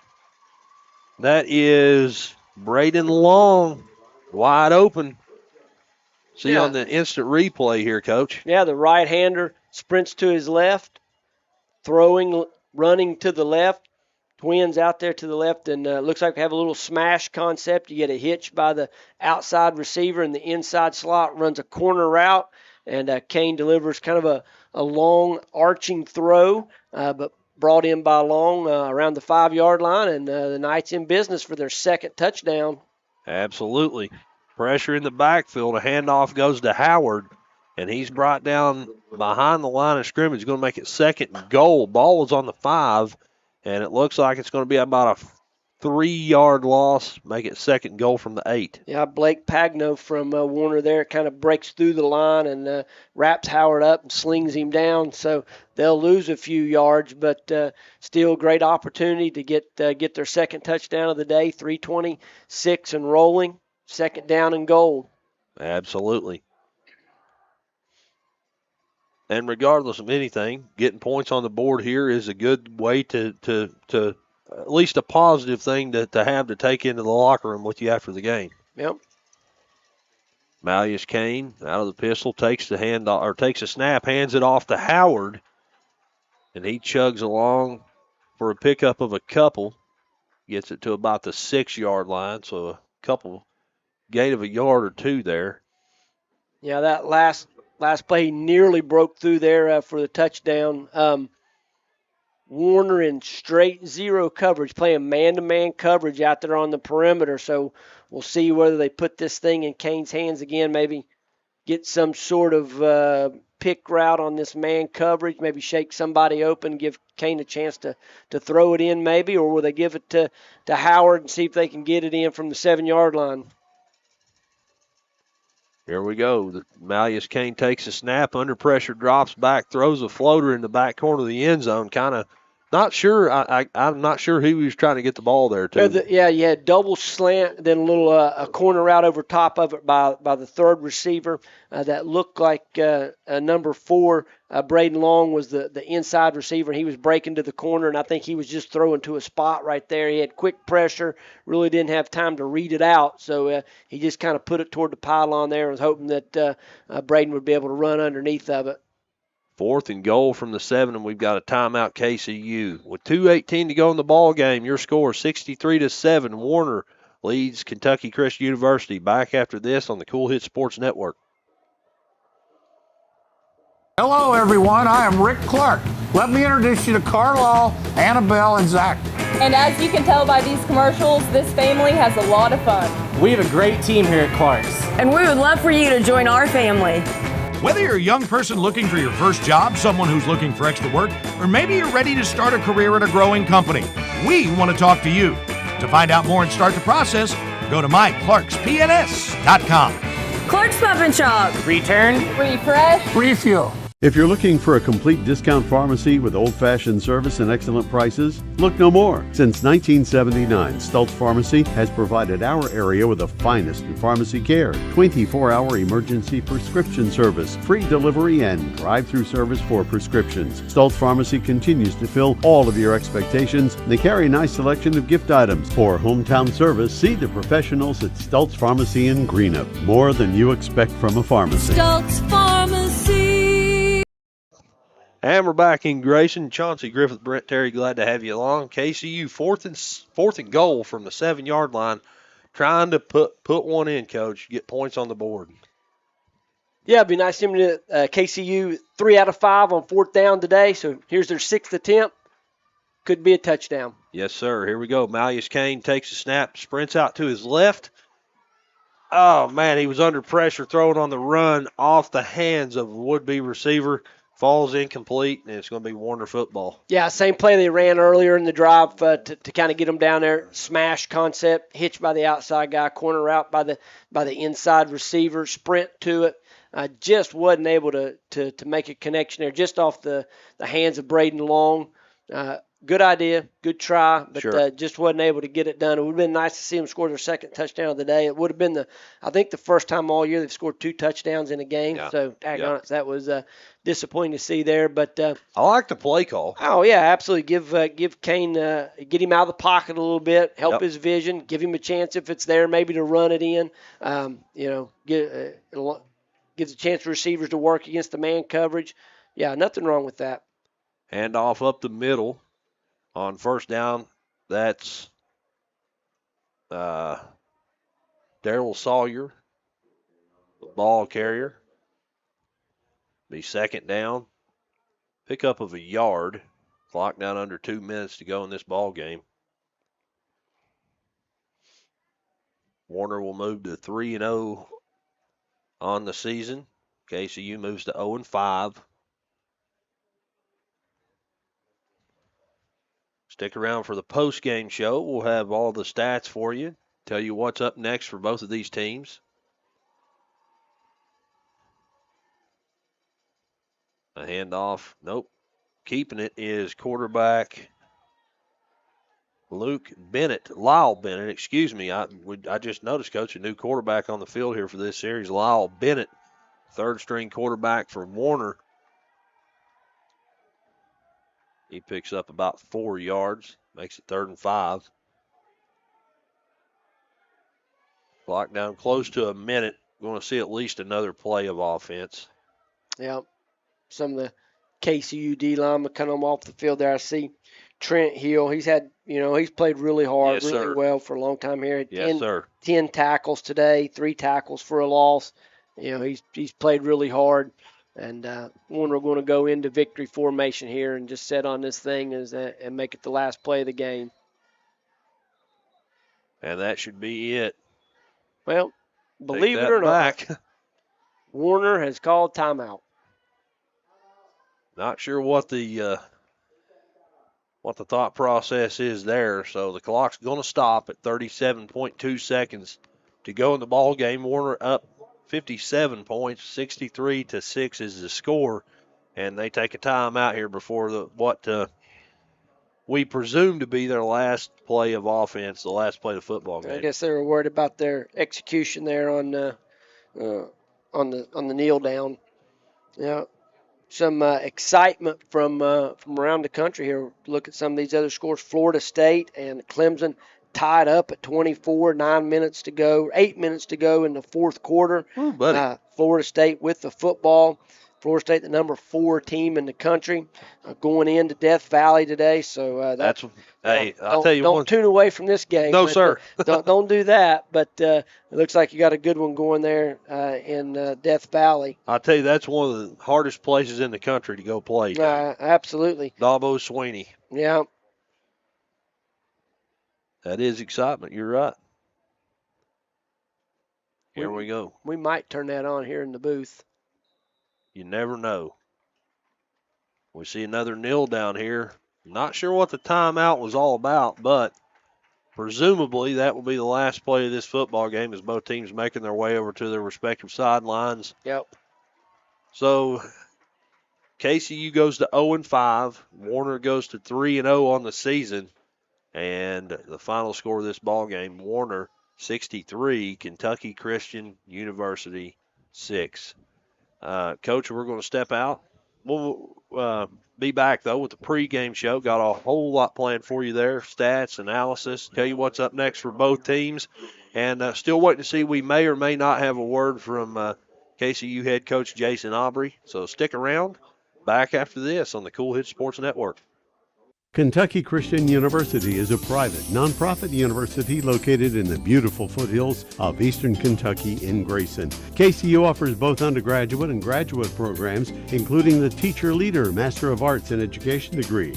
They also have an array of competitive sports. Kentucky Christian University is committed to focusing on Christ while helping students build character and prepare for their future careers. Visit kcu.edu to learn more or to schedule a visit to campus. If you're looking for a complete discount pharmacy with old-fashioned service and excellent prices, look no more. Since 1979, Stultz Pharmacy has provided our area with the finest in pharmacy care, 24-hour emergency prescription service, free delivery, and drive-through service for prescriptions. Stultz Pharmacy continues to fill all of your expectations. They carry a nice selection of gift items. For hometown service, see the professionals at Stultz Pharmacy in Greenup. More than you expect from a pharmacy. Stultz Pharmacy.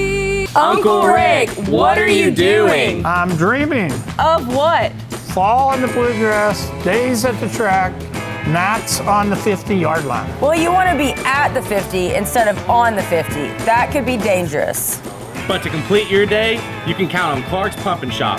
Whether it's a breakfast sandwich or pizza on the way to the track, picking up drinks and crispy crunchy chicken on the way to the game, no one has you covered like Clark's Pump and Shop. Clark's Pump and Shop. Return, refresh, refuel.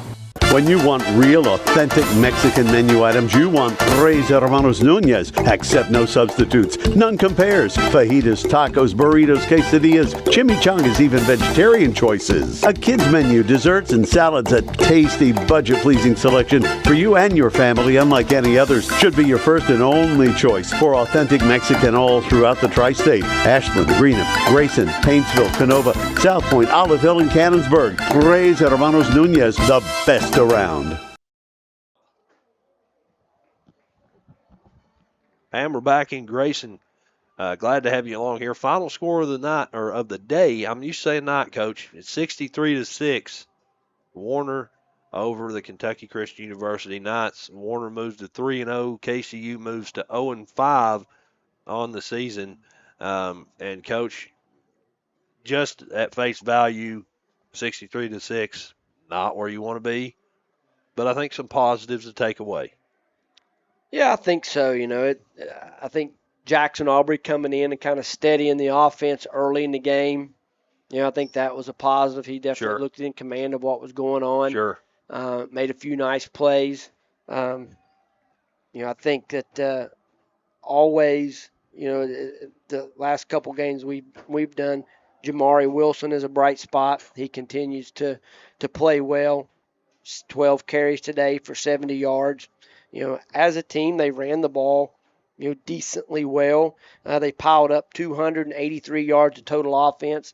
That's definitely an improvement. Significant improvement across the front, and some of that goes to the offensive line playing a little better than they have in the past, giving themselves a chance. And also some of that comes in not turning the ball over as much. That's right. Last time we were here, they ran 3 plays and had 2 turnovers. That's right. So that's definitely gotten better. So there is without a doubt some improvement going on. They continue to make some strides. It's just not necessarily showing up. If you just look at the box score, you're going to say same old. But they look like a much improved football team from the last time we were here a couple weeks ago. That's right, and something we haven't really talked about, and don't need to go into any specifics whatsoever, but a change in some forced changes in personnel here today. And like Coach Aubry said in the pregame, the group he had here played with effort, played to their best of their ability for the most part. It did a good job considering all the diversity they faced. Yeah, absolutely. There's no question, that when you lose some guys that close, in a week, that close to game time, it makes it very difficult. And, but any coach will tell you, it's just kind of no matter whether it's an injury during practice or somebody quits or something happens, it's next man up. That's right. That's just the mentality you've got to take. You're going to have to put somebody out there, and there's no time to feel sorry for yourself. Warner and these other schools coming in here to play aren't going to feel sorry for you. That's right. And I know Coach Aubry's not going to feel sorry for himself or feel sorry for this team. They're going to go out and play. They're going to continue to practice hard. They're going to continue to build, as you've said several times, in the right way. Yes. And, that starts in practice, doing the things that are necessary, continuing to practice hard. And then when they do that, it does show up in, they've rushed the ball for more yards than they had all year. They've had 283 yards of offense. They couple of quarterbacks combined to go 15 of 30. Some respectable statistics. And just again, they'll go back, and I'm sure they're going to work on their third down offense. And work on trying to make some. They're 4 of 18 on third down today. That's he's going to look at that and obviously say that's we can't win ball games, we can't sustain drives doing that. So, we're going to go back and work on some situational football probably this week in practice because, once again, it's just about us. It's just about KCU. Absolutely. Can't worry about what the other team's doing, this or that. Just fix yourself, and things will take care of themselves. Yes, sir. Coach, we're going to step out, take another break. We'll come back, look at what's ahead for both teams, talk about KCU's upcoming schedule. Don't go away. Back after this on the Kool Hit Sports Network. River Cities Builders is a licensed general contractor specializing in commercial and industrial projects, and they have a history and reputation of providing top-notch expertise through their experienced and devoted workforce. River Cities Builders also is a gas facility maintenance company offering petroleum equipment maintenance and EMV-compliant upgrades for smart payment terminals, and they offer 24 hours, 7 days a week emergency service. Call 606-473-4112 or visit rivercitiesbuildersinc.com.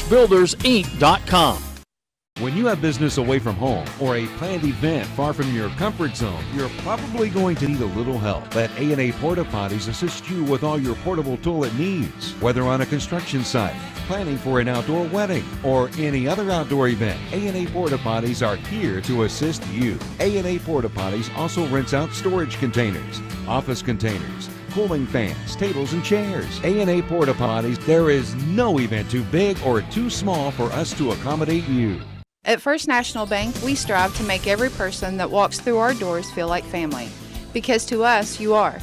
For over 120 years, we have lived in and served the families of Kentucky with genuine care through the good times and the bad. Come and see the difference banking with family can truly make for you at any of our 7 locations, or visit our website at www.fnbgrayson.com. First National Bank, member FDIC. State Senator Robin Webb would like to congratulate all the teams who made it to the 16th Regional Tournament and wish all the players, coaches, cheerleaders, and support staffs the very best of luck in this year's tournament. State Senator Robin Webb is always proud to support our youth in all of their endeavors, both in the classroom and on the hardwood, and will always strive to put our youth and children first as she works hard to support the people in her district. Again, have fun and good luck at this year's regional tournament from your State Senator Robin Webb. 63-6, the final score for today. KCU falls to 0-5. And Warner moves to 3-0 in the 2023 football season. Up next on the road, again for Warner, they're moving to Sun Conference play. They're at Southeastern University, but not near as far of a trip, Coach. They're from Fort Wells, Florida. They're going to Lakeland, Florida, former home of Coach Dane Dameron. He was down at Lake Gibson. Anyway, though, they're going to be playing at Southeastern University next Saturday at 7 p.m. start time. For the Knights, next week, they're back here at home against Point at noon again next weekend, next Saturday. You'll be on the call for that one. I, however, will not be on the call. I expect to still be at the hospital, I guess. My wife's due to be what do you call it? We're having a child. She's going to be induced, I think is the word, on the 28th, the afternoon of Thursday. So I won't be here, but I'll be listening to you guys for sure. You and Jim Forrest will be on the call. I was going to ask you, are you at least going to listen? Oh, yeah. I'll be critiquing you. I'll be texting you. Hey, awesome. Hey, give me a shout out, man. No, I'm kidding. But yeah, KCU back at home for the next 2 games. Actually, one more game, and then they're back on the road for a couple weeks. Next home game, though, on the 30th against Point. That's an AAC opponent. I guess conference play starts because after that it's UPike on the road at UPike on the 14th, and then a week later they're on the road at St. Andrews, and then the next home game after that's October the 28th against Bluefield. We'll have that one. And then to close out the schedule, a home game on November 4th versus Reinhardt. And then final game of the season, November the 11th at Union in Barberville, Kentucky. Coach, final thoughts? Well, I think we saw some improvement today, no doubt. It's not the result that you want, but some improvement in the offensive numbers. Defense played well at times. Just you got to look for the little things to try to improve on. That's right. Look for the little men, and I'm sure when they go back and watch the tape, they'll point out, the few good things they did. Try to feel good about those things and build upon them. Right? It's not going to be.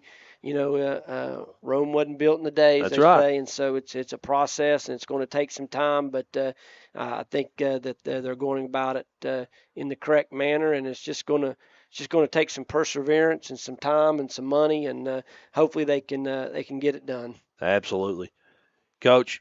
Thanks for being on with me this week. Yeah, it was a pleasure. Absolutely, we had a great day here in Grayson, and again, it wasn't the result we wanted, but still good to see young men out playing football. That's right. That's right. A big thank you to Jeff Irwin and to Spencer, the two best in the business in my book. The broadcast, the quality of the broadcast was the way it was because of those two guys, and I appreciate them. For everyone back at the station, I'm Chauncey Griffith. Good night and God bless. Thank you for watching another KC Unites football broadcast live on Kool TV. This broadcast of Kentucky Christian University football has been an exclusive sports presentation of the Kool Sports Network and Kool TV.